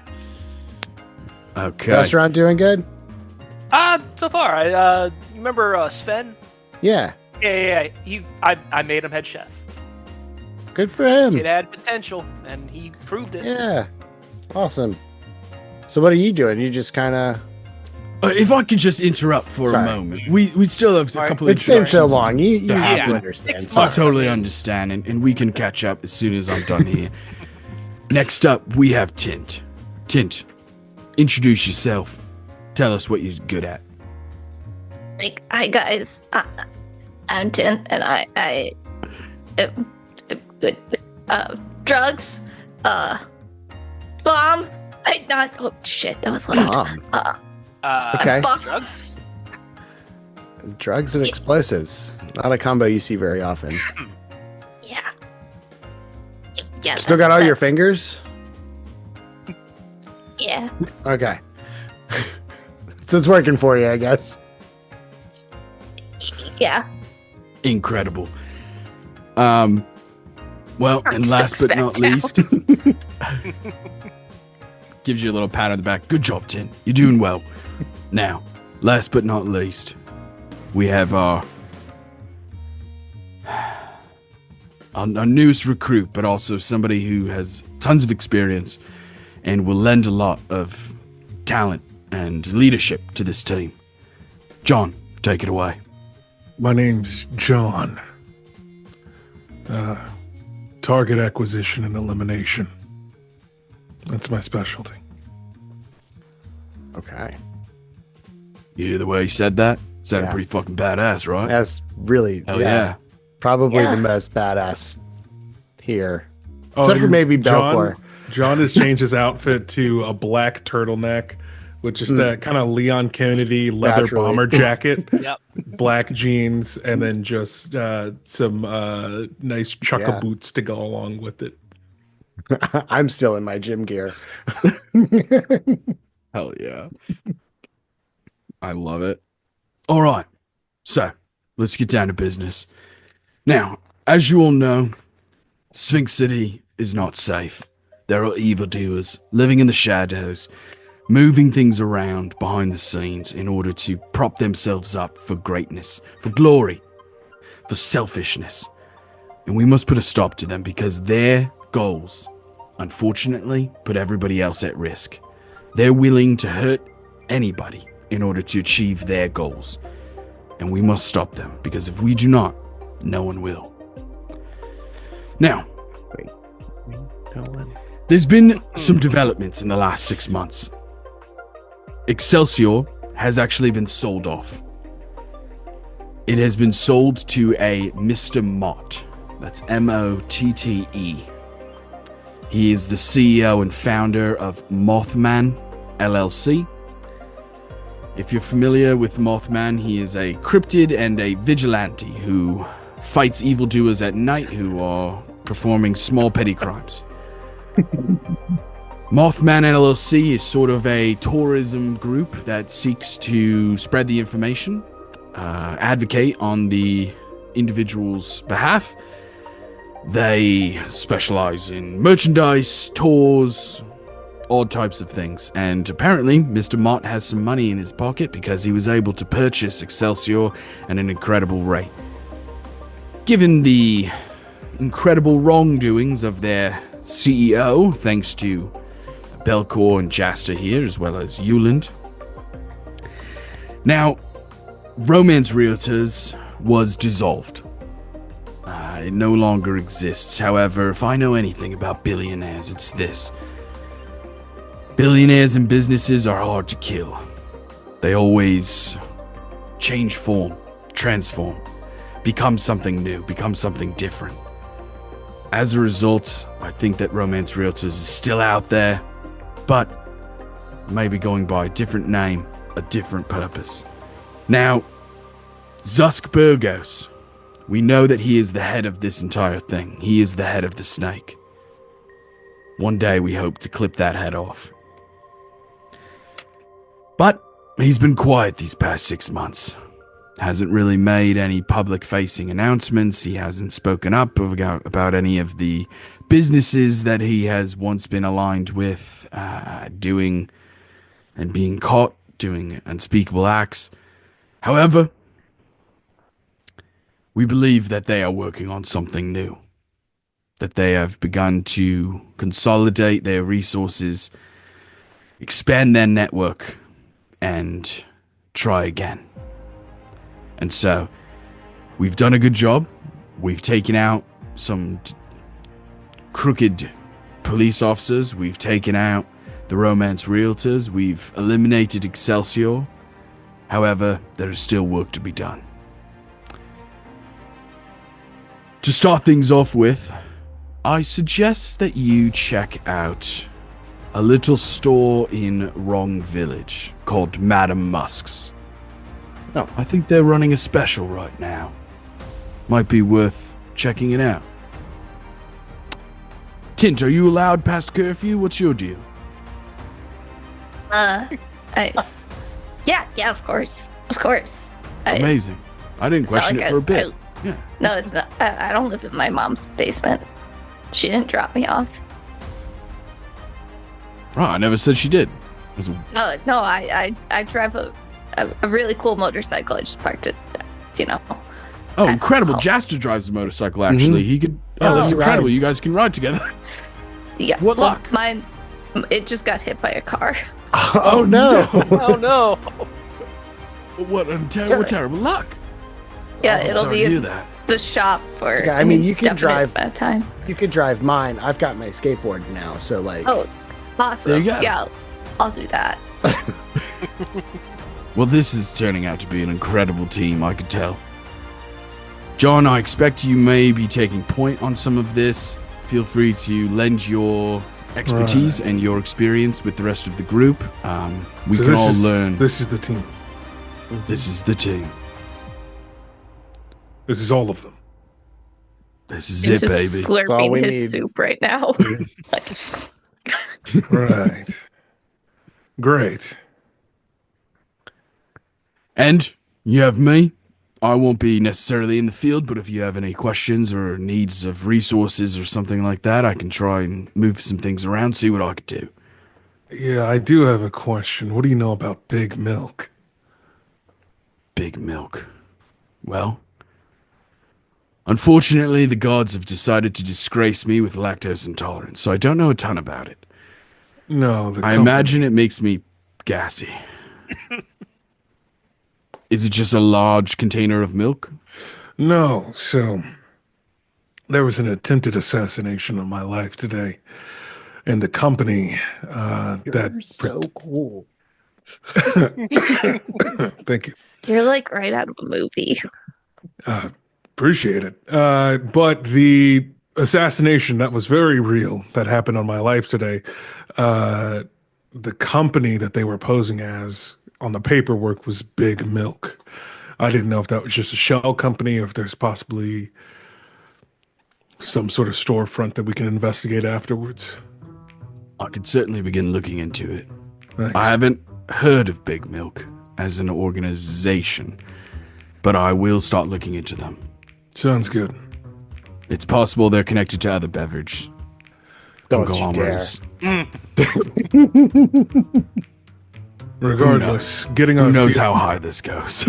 That'll help. I'll begin researching right away. Good luck out there, team. I know you're going to do incredible work, make Sphinx City an even greater place to live, to call home. A safer place.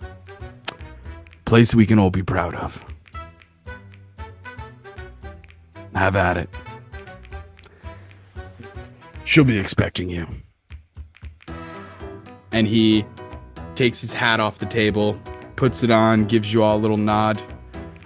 And for the first time in ever, he leaves the restaurant like a normal person through the front doors.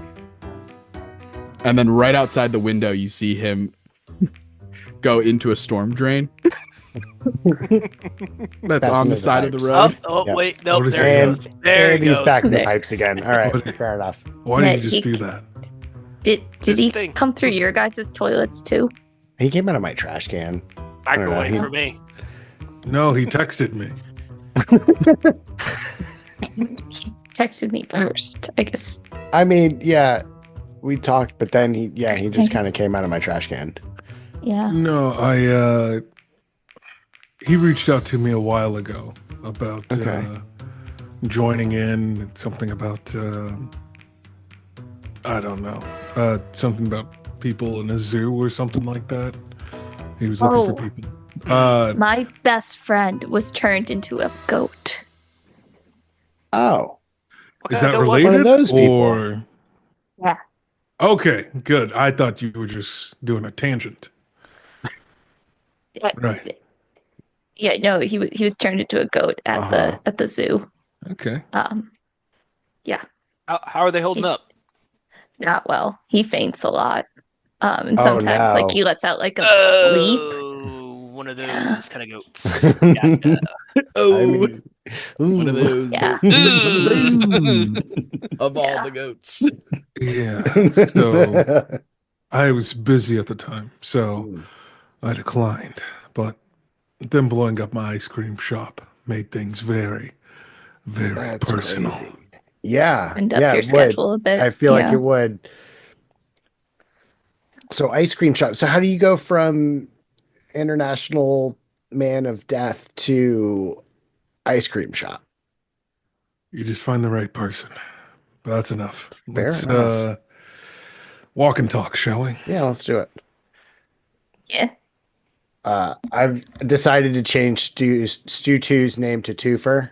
because he's a dual. He's a dog and a skateboard. He's a 2-for-1. Yeah. So I go, hey, Twofer, let's go. And a little robotic dog pops up from the ground over on the side and starts following us out the door. And then as soon as we get outside, he like shifts his arms and legs kind of go out to the side a little bit, and he starts like hovering, and I hop on him like a skateboard. That's a cute dog. He's super So handy. cool. Amazing. You guys begin walking your way to the neighborhood known as Wrong Village. Now, luckily, it's actually extremely close to. Actually, Sorry? you guys are in Baldertown. You would have to cut through Little Feywild and then make your way to Wrong Village. It's above Little Feywild, but as you get into Wrong Village, this is the part of town that a couple of things. Number one, it doesn't seem like maybe they get the same amount of funding as other parts of the city. A lot of the buildings look a little bit more ramshackled, a little bit older. There's like some wear and tear and stuff like that. The roads aren't as paved as the rest of the city. You also notice that you almost will never see like a cop car in Wrong Village. It's just like this interesting area that seems to police themselves, if you will. And for those who have grown up in Sphinx City or have been here long enough, you would know that there are a lot of like rumors and legends about Wrong Village. But at the end of the day, it's perfectly safe. It's a great place to check out and to hang out and stuff like that. It just has some spooky vibes about it. You would know that it is the home of what I refer to as like monster folk. So there are a lot of people who live here who don't ask me about the biology, but there are a lot of people here who are like half monsters. So like you'll find like a half vampire or even a half ghost, a half zombie, a half gnoll or something like that. Like these sort of half monster races kind of thing. And as you're walking through, you see that there are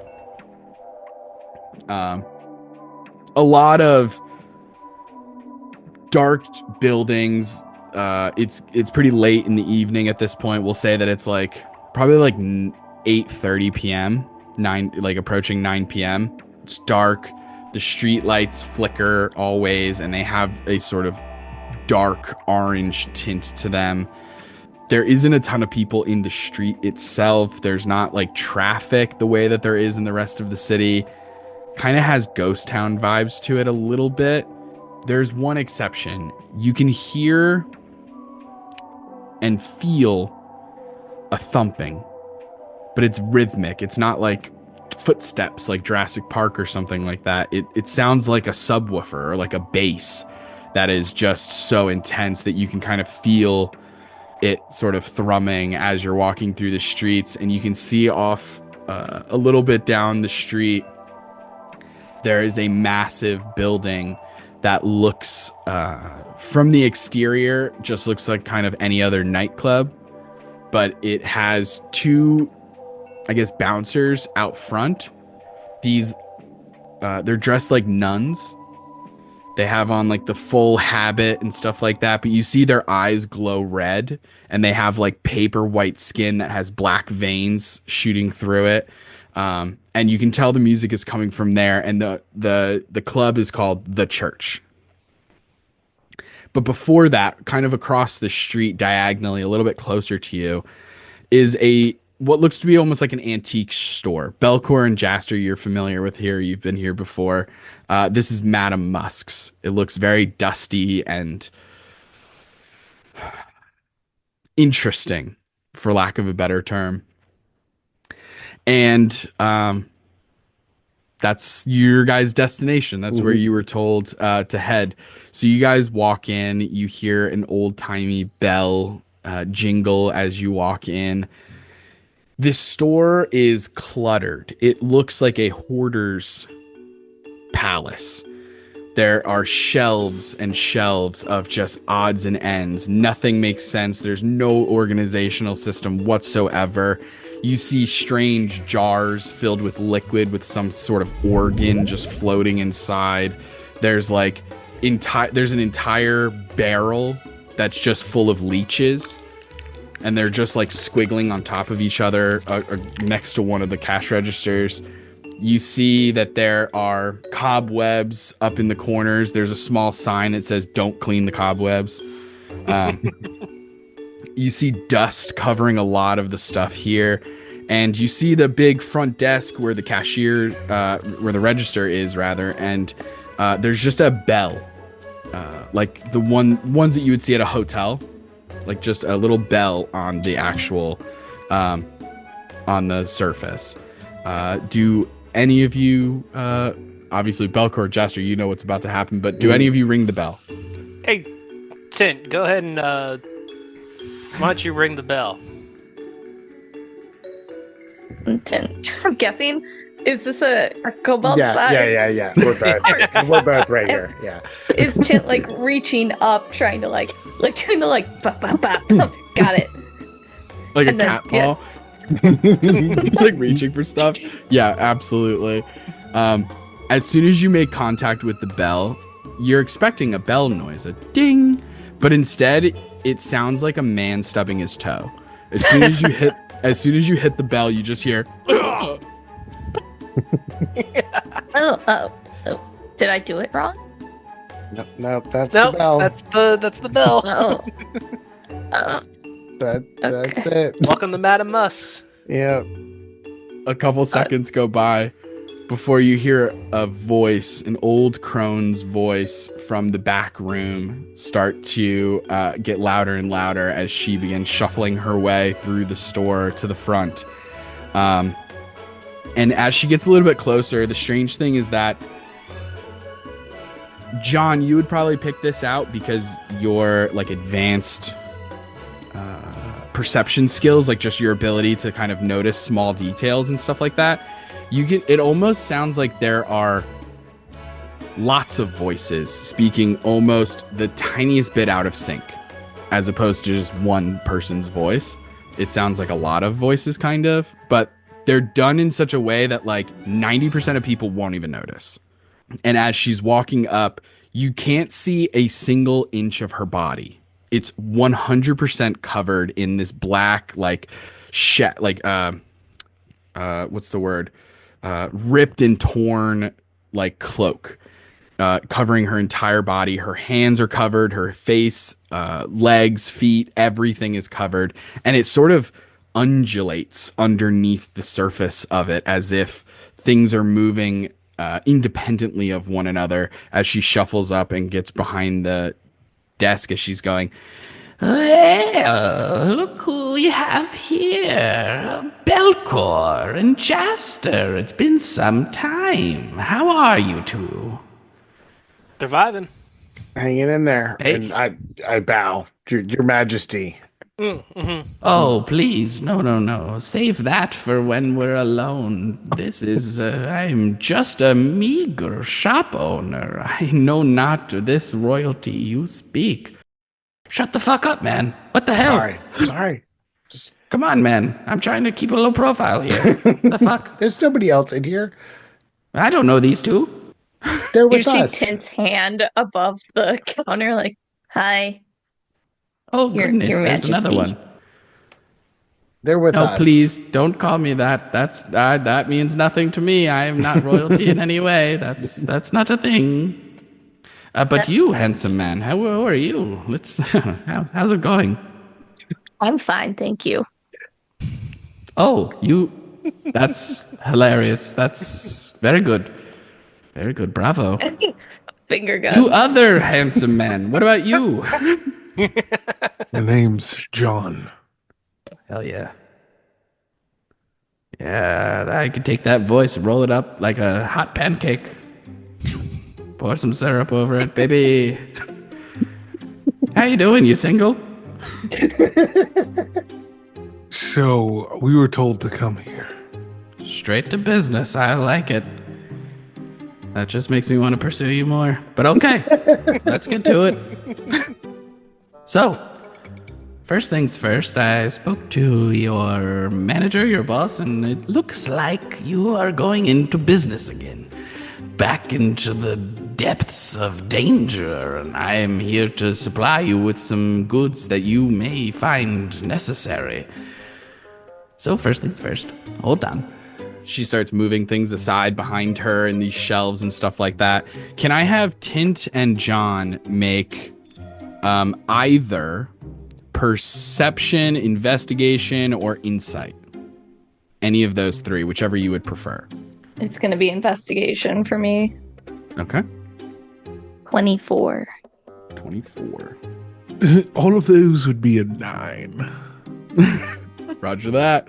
John, this is just some crazy old lady with weird skin that bubbles underneath her cloak. Who knows, man? It's Sphinx City. There's definitely something off, but I can't put my finger on it. Yeah, I think her hitting on you so directly caught you so off guard that it's just like, what is going on? Tint, you're taking a closer look at her as she has her back turned and is like looking through the shelves for different items, moving glass jars aside and stuff, the clinking of glass on glass. You're familiar with a classic trope, this idea, because you and your kobold friends have done this before, the idea of 3 kobolds in a trench coat. You maybe were that for Halloween one year. Like, you get it. You've seen that before. It's a little cliche. It's how we make fun of Jeb sometimes. We like all stack up and we're like, I'm Jeb. Look how I'm tall a human. I can reach the top shelf. Exactly. You think that is kind of what is going on here, but it's not kobolds. It's rats. And you think that in order to make the size of her, there must be hundreds of rats underneath this cloak. What does her face look like? Is it like it's a covered humanoid? in a cloak. Oh, okay. She's 100% covered. I think kid's just gonna tuck that away. No doubt. This is. He's like, this is weird. It is. And she moves some things around. She finally pulls some stuff together and returns back and puts down on the counter 2 small jars of maggots and then 2 larger jars of maggots. And she explains to you that these are potions of healing. She goes, So these will heal you right up? No, I'm looking at your face, John. Yeah, the stuff I make is fucked up, man. It's creepy as hell, but listen, that's how we keep our really overheads good. low. It works just as well. It's still magical, I promise. It's gonna heal you right up. You get a wound, you put some maggots on it, they eat all the bad stuff, you're good to go. Right. So this is 2 common healing potions, 2 greater healing potions, and then just for fun, I'm gonna mix in a little bit of, I'll tell you what I'll give you really quick. Let me see what's up here. I'm gonna give this to the little guy. I think that's kind of funny. she hands a potion to you, Tint. It's in a small bottle. It is red,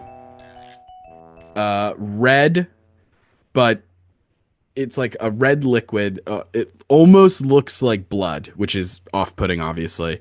But as you're holding it, you notice that it does this thing where like all of the red coloring of the liquid immediately shrinks down into a small bead and then expands again, and then shrinks down and then expands again.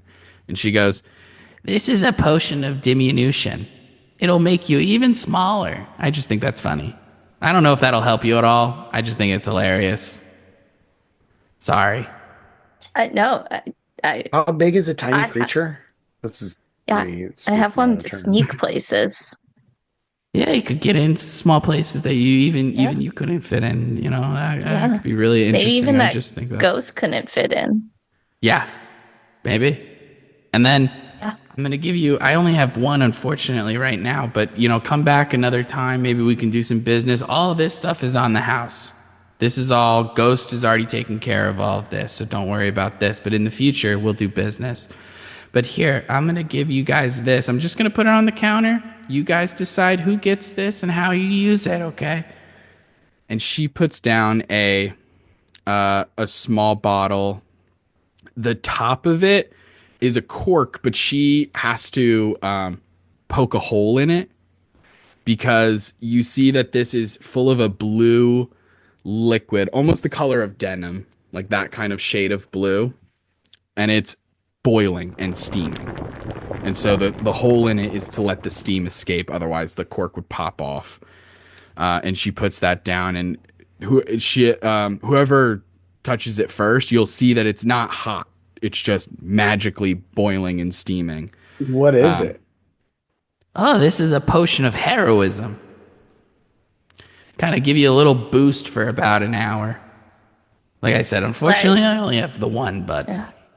But I don't know anyone here that would need that. Oh, of course not. You're all heroes in my eyes. I mean, Your I can eyes just stash and this eyes. for now, and we can figure out what to do with it later. Of course. Use it as you see fit.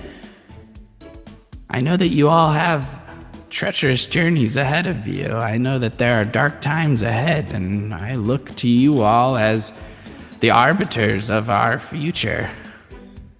I think I'm using the word arbiters correct in that sentence. It's been a long time since I've brought that word out of retirement. I'm pretty sure. I'm like 95% sure, though. I nailed it. Anyway. I didn't get that word in English 101 yet, so. Yeah. Oh, you're in school? That's good. School is No. so important. No? No. Never mind. No. I hate school. School's stupid. Right. So, here's the deal. I have a quick favor to ask of you. Could you all be dolls and just deliver this to my friend Trinculo over at the church? I think he wants to speak to you all anyway. Apparently he has something he needs assistance with. And Sure. she hands you, Jaster, a single black flower. It has a rather short stem, probably only like 5 to 6 inches, but the flower itself is beautiful. It is almost all black with a very slight like ombre into red at the root of all of the petals. It like there's a lot of a lot of petals that kind of go around in a crisscrossing sort of pattern. For your own reference, if you would like to bing it, what you are seeing is a black dahlia. Okay. A very specific flower. If you do bing it, include the word flower. Otherwise, it'll just show you the Black Dahlia murders that happened in like Los Angeles forever Lovely. ago. Lovely. Yeah, you learn and you live and you learn. But it is a beautiful flower. I say okay, and I'm gonna reach down to Stu, who's back in dog form, his back, and he's got like a little handle, so it opens up, and inside is like a little bag of holding dimension, and I kind of just put all the stuff in it, and then close it back up. Incredible. I had a dog once, but when you opened its back, it died. So, because it wasn't a robot. Yeah, it was a real dog. Wow. Can't do that. It's fucked up. Anyway, you should all be going. Unless there's something else I can help you You with. should.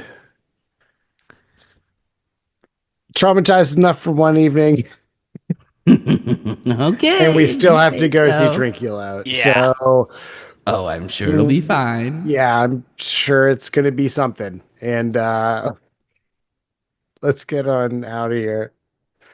Amazing. You guys leave Madame Musk's and head diagonally across the street a little bit further into Wrong Village. It's at this point you can see that at the end of this street, you can see the iron gates of a massive cemetery. Like almost half of Wrong Village is this cemetery. It is huge, like over an acre big. if not more, like maybe even 2 acres, 3 acres. I don't really know what an acre looks like, to be totally honest. I know that my dad's property is 3.3 acres, and it's pretty big. So I imagine that this fucking cemetery is huge. And you just see the iron gates, but from this distance in the dark, it's hard to make out like signage or anything like that. But you just notice that off in the distance as you get closer and closer to that thrumming sound, as you can feel and hear the music coming from this nightclub called the Church. As Jaster and Belkor sort of lead you guys that way to meet with this individual called Trinculo. You see the 2 nuns outside, sort of serving as bouncers, checking people's ID and stuff like that. As you approach, the nuns don't even say anything. They just hold their hands out. I see. And then in a like crazy twisted, almost like they're speaking in reverse, demonic sounding voice, you hear them just go, ID, please. Oh, Right. Yeah. yeah, I don't go out much. I'm sorry. You guys all individually This at isn't one 21 point. plus. He's the DD. It's fine. We'll allow it. As they all take your IDs, check them, hand them back to you, and let you inside of the church. As you enter in, Belkor and Jaster, you're familiar with this, but the interior of the church, it is like a gothic nightclub. It is dark. It is loud.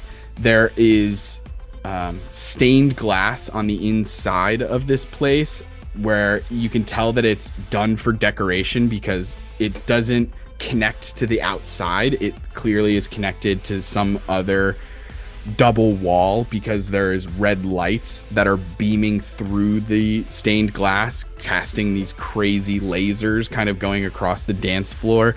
There's a DJ up on a DJ booth who's just a straight up skeleton who has headphones on like this as you just hear DJ Bone Powder.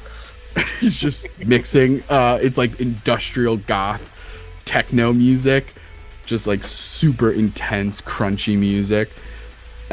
You see a lot of people on the dance floor. There are people who are like semi-translucent. You see people who have like bolts coming out of their neck and have like stitches stitching together like different colored skin, like almost Frankenstein's monster looking people. Jaster and Belkor, you see a friendly face at the bar as you see Song, the bartender who you've dealt with a couple of times before. He is like a half vampire, sort of looks like K-pop turned vampire. Like he's an Asian, like kind of Asian American, little bit of sharp teeth, a bunch of tattoos, black shaggy hair, and is just kind of behind the bar mixing drinks and stuff like that. And you both would know how to get to Trincula's office. There's a set of stairs sort of to the left as you enter in. Are you guys going straight to Trincula's office or doing anything else inside the church? I don't necessarily know that we have anything to do unless anybody else has any like opposition. I'm just going to kind of like wave to Song and like point up to Trincula's office and be like, we're going to see the boss. Mm-hmm. And then just kind of cool. 100%. You see Song is like mixing together a couple of drinks and stuff like that. He takes a jar out that just has a bunch of fireflies in it and reaches in, pulls a firefly out, skewers it, and puts it in as the decoration on top, as there's just like a floating glowing thing on this like martini glass as he hands it to somebody. And you guys, following Jaster and Belkor's lead, head up the stairs on the left side up into this like private office area. As you're walking towards Trincula's office, which is like ajar, the door just slightly open, you pass by another office room where the door is wide open, and there is the accountant of the church, a man that is of very few words, in fact 0 for the most part, who is doing paperwork and is just writing things down. And as you walk by, he turns and looks at you all before turning back to his work. And he's wearing a porcelain mask that is completely expressionless. There aren't any holes for his eyes or like his nose or anything like that. It just has the sort of bumps of a nose and a mouth and stuff like that, but there's nothing to allow him to see through it as far as you know. He has on a top hat. He's dressed almost like Victorian garb, like a high collar waistcoat kind of thing and like a top hat, but then this very creepy porcelain mask, and he just turns and you can tell that he's like seeing you, but you can't tell how it's working. Walk past that into Trinculo's office. As Jaster or Belkor, which one of you are leading? I'm knocking first. Okay. Not just walking into Trinculo's office. Fair enough. Jaster, you the door is cracked open, you knock on the door, and you hear on the inside, "Oh, yes, please let yourself in." Okay, I'll go first. You open the door. As you guys enter into Trinculo's office, you see Trinculo for the first time, some of you at least. Trinculo is essentially if Dr. Frankenfurter from Rocky Horror Picture Show was mixed with the Joker. So you're seeing like long green hair that looks constantly wet, beaded white face of makeup, bright red lips, false eyelashes going out for miles, long fingernails, a tight corset with fishnet stockings and massive platform heels. You see Trinculo, and currently he is in the process of hanging a picture up on the wall. And, excuse me, they go by they, them. They say, "Oh, I'm so glad you're here. Please, I need your help. Is this straight? Is this good?" Maybe a little more counterclockwise. And perfect. All right. Fantastic. And you all see this portrait. It looks like a sailboat going through an incredibly rough storm as lightning is coming down from the stormy skies, and there is a seafaring individual with like a yellow raincoat that's just like pulling lines trying to just survive. Wow, incredible. I stole this from a museum. They're absolutely shitting themselves. Yes. Incredible. Well, they told me I couldn't have it, that it wasn't for sale. I said, bullshit. I'm fucking stealing this. Assholes. And they didn't believe you. They didn't. Well, they learned that fucking day, I'll tell you that. They sure did. They sure did. Anyway, I'm so glad you're all here. This is incredible. Belkor Ironbelly, the butcher. How are things? How's the meatloaf? Is it still delicious? Pristine as always. Ooh, I love to hear it. Incredible. And Jaster, how are things? Great. Jim's doing great. Good. I'm so glad to hear it. And we have 2 newcomers to your group. I love that. I love meeting people. It's one of my favorite things. Please, tell me everything about yourselves. My name's John. Pleasure's all mine. Ooh, the strong and silent type. I have a lot of feelings. Okay, you go now. And looks at you, Tint. Tint's just shocked into like he's experienced a lot tonight. His confidence is running. It was already little. It's going. Give him a little nudge with the elbow. Tint. Yes, like dynamite. Yeah. Very good. Explosive even. Yeah, I do that. And drugs. And drugs. Very good. You know, some of my clientele like taking drugs. Yeah, I mean, if they need insulin, I can make that for them. healing those kind of potions. drugs. What kind of drugs were you thinking? The party kind. Uppers and Oh, like downers mostly. like CBD. Got it. Got it. Yeah, sidewinders, lefts and righties. You know me, I like to have a good time. But listen, Yeah. we digress. So, you like to make drugs, you like to make things. And your name is TNT, which is, of course, a euphemism. Some sort of acronym. It means something related to explosives, am I right? Yeah. Incredible. Let me ask you this. Have you ever put nitroglycerin into somebody's body intravenously? Have you ever tried that? You gotta try it. It's so much fun. One time, Did read. Yeah. a man cut me in line. And so what I did is I strapped him down to a table. I put nitroglycerin into his veins. Do you know what happened? He died. The important thing is this. Yeah. I love chaos. I mean, I do too, but more of like a healing chaos, like a. I respect it. Yeah. Yeah. That's not really my bag, but I appreciate it for sure. Okay. Yeah. You shouldn't put things that harm people into their bloodstream. No. You obviously forgot the part of the story where he cut me in line. He had it coming. Obviously, this man he deserved it. The scum of the earth. Exactly. Now you get it. Finally. Okay, fantastic. Now, I know you all came here. I have an important favor to ask of you, and if you complete this favor, I am inclined to perhaps give you a favor in the future, something that you may need should things get crazy. As you all know, I'm quite gifted at several things.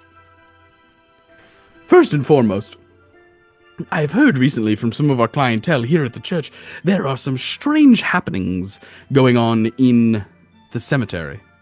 Not just your ordinary things, cold spots, strange sounds, that's all normal.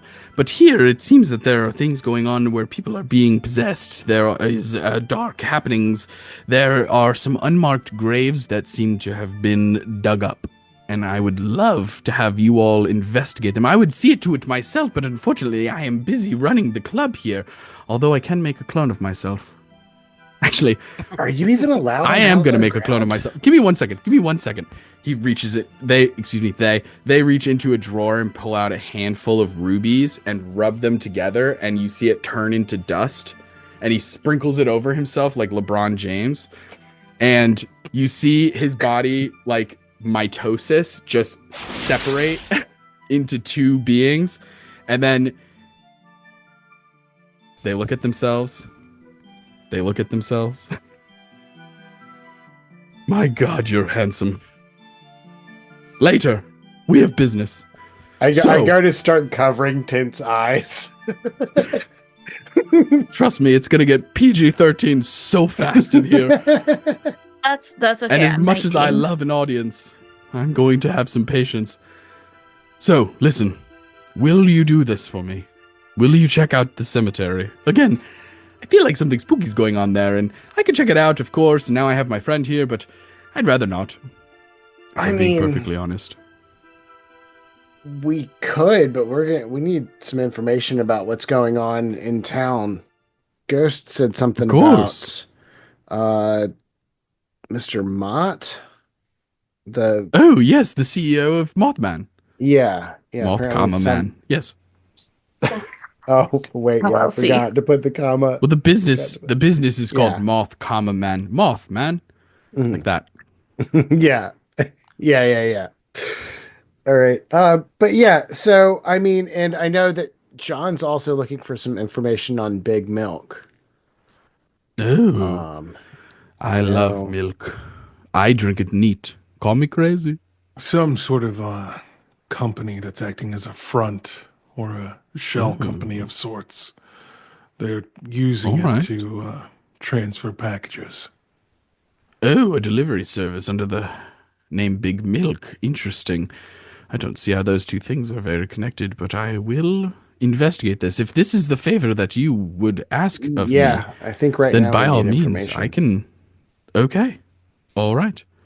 I will look up Big Milk. I will give you an answer as soon as you investigate this whole cemetery nonsense. And if you want more information about the cemetery stuff, I would highly recommend. There is a very specific influencer. What are they called? Content creators. I don't understand it, but there's one of them. Her name is Rivka Islador. Rivka is a paranormal investigator, as it were, a social media presence. I don't quite understand it. I like most of my business to be off the camera. Although, are you sure? Look sideways Say at you the like an other audience. at the other clone. You're right. Maybe I'll make a website. We're getting ahead of ourselves. We don't have time. The second the clone goes behind the main one and starts just rubbing their shoulders. Oh yeah, that's good. That's good stuff. Okay, All all right. I think it's our cue to get out of here. Absolutely Just pulling the agree, hands John. further down. yeah. I absolutely agree, John. Let's go ahead and get out of here. All right, well, you know where to find me. I'll be here. Definitely knock next time. You knocked this time, but again, knock next time also. Probably more important. Yeah. It's good. It's just pretty much a foregone conclusion to knock every time we come here. Please do. Thank you so much. Do you... It's so funny. Part of me wants to be a jerk DM and be like, you never gave them the flower. You give the flower. I totally did forget. You eventually get out of stew, you get this black dahlia and hand it over to Trinculo, and I imagine tell Trinculo who it's from. Yeah, it's from Madame Musk. Oh, incredible. An old flame she was. That tracks. Yes, you know, it's very interesting. Love is a complicated thing. Lust, quite simple. Anyway, off with you. Yeah. Let's go. Tell them about the time I blowtorched that guy's knees. Okay, so there was one time. It's quite a As we're colorful walking. cast of characters here, you all know. That's the city. Yeah. It's just really and honestly, Right. these are the people of Sphinx City. These are the people we're here to protect. Okay. Right. Yeah. Mm-hmm. So anyway, we want to go try to look up this Rivka chick. Probably follow her. Let's be honest. Yeah, Like let's- pulls out his phone and is like, yeah, found her. Yeah. Yeah. Tint makes quick work of it. It's easy enough. Given the name Rivka Islador, it's very easy to find her on social media. She does long form videos mostly, but has a pretty decent following. Is actually quite popular. Has like sponsors and everything. Rivka is like a little bit, not ghost hunter isn't the right word, but kind of like just a paranormal investigator. We'll just go to haunted sites, talk to ghosts, and we'll show all this different stuff. It's everything that a ghost show on like the Travel Channel wishes it could be, because they do 2 hours and show no proof. She shows so much proof. Because ghosts are real. Yeah, I know. Ghosts are real. In this fantasy world, in the they fantasy are. world. Yeah. We No, can I'm talk not- about that in the action surge. Oh yeah. I don't believe in ghosts. We can get into it because I also don't want to go to haunted houses because I don't want to be proved wrong. But we'll save that for the after show. That's a Learn to good one. split. That's going in the book. That's coming back up. So, Tint, you look up Rivka. You see that there is a. She's actually live right now. Nice. She's live She's- streaming and she's yeah, in she's the streaming. cemetery. She's streaming right now. We gotta go. All right. She has like her phone like up to like she's selfie cam kind of, or like rather it's on like a selfie stick, and she's like, hey ghosts and girlies, I am Rivka and I am in the cemetery, the Lucy T.B. Rizzoli Cemetery here in Wrong Village. Now listen, there are so many spooky things happening right as we speak. Not only are there some graves that have clearly been dug up, but they're unmarked. Weird. I don't understand it. But also, I'm hearing a lot of weird sounds. Not the kind of sounds I'm used to hearing, but also sounds that have like pain and torment, and it sounds like all different kinds of creepy stuff is going on. Oh, my God. What is that? Oh no, it's coming towards me. We should probably run, guys. I should go. Bye. She signs off. We should, guys, we should go. Okay, Something's Tom wrong. Cruise run. Yeah. 2 for take point, and I'm gonna have him go out and his little eyes light up and cast like a flashlight. So he's like 10 feet in front of us doing like a flashlight effect in front of us as we're running. Amazing. You guys start sprinting down the street. As you get to the giant gate and run through it, luckily in Rivka's video, there were enough landmarks because, again, this cemetery is so large. It's anywhere between 1 and 3.3 acres. You see enough landmarks where you can pinpoint where in the cemetery she is. There is like a very specific statue that was in the background or something like that you can tell, like a mausoleum. And as you're running through the gate, you see that on the sign it says Lucy TB Rizzoli, as if her middle initials are TB, and then first name Lucy, last name Rizzoli, and that's just the name of the cemetery. And you rush through. You're running through the cemetery, and finally, after getting a little winded, Twofer lighting your way, you eventually get to this area where you can tell this is where Rivka was, but there's no sign of her. You don't hear any sounds of her, like in distress or anything. And I need everyone to make a perception check. And John, I want you to make it with advantage. Actually, no, just do the perception check. I'm going to give you something else in addition to this, but let's just do the perception check as is. 16. 16? 21. 21. Belkor, what did you say? 17. 17. A natural 20. Ooh, spicy. All right. Now we're talking. Now we're cooking with gasoline. So,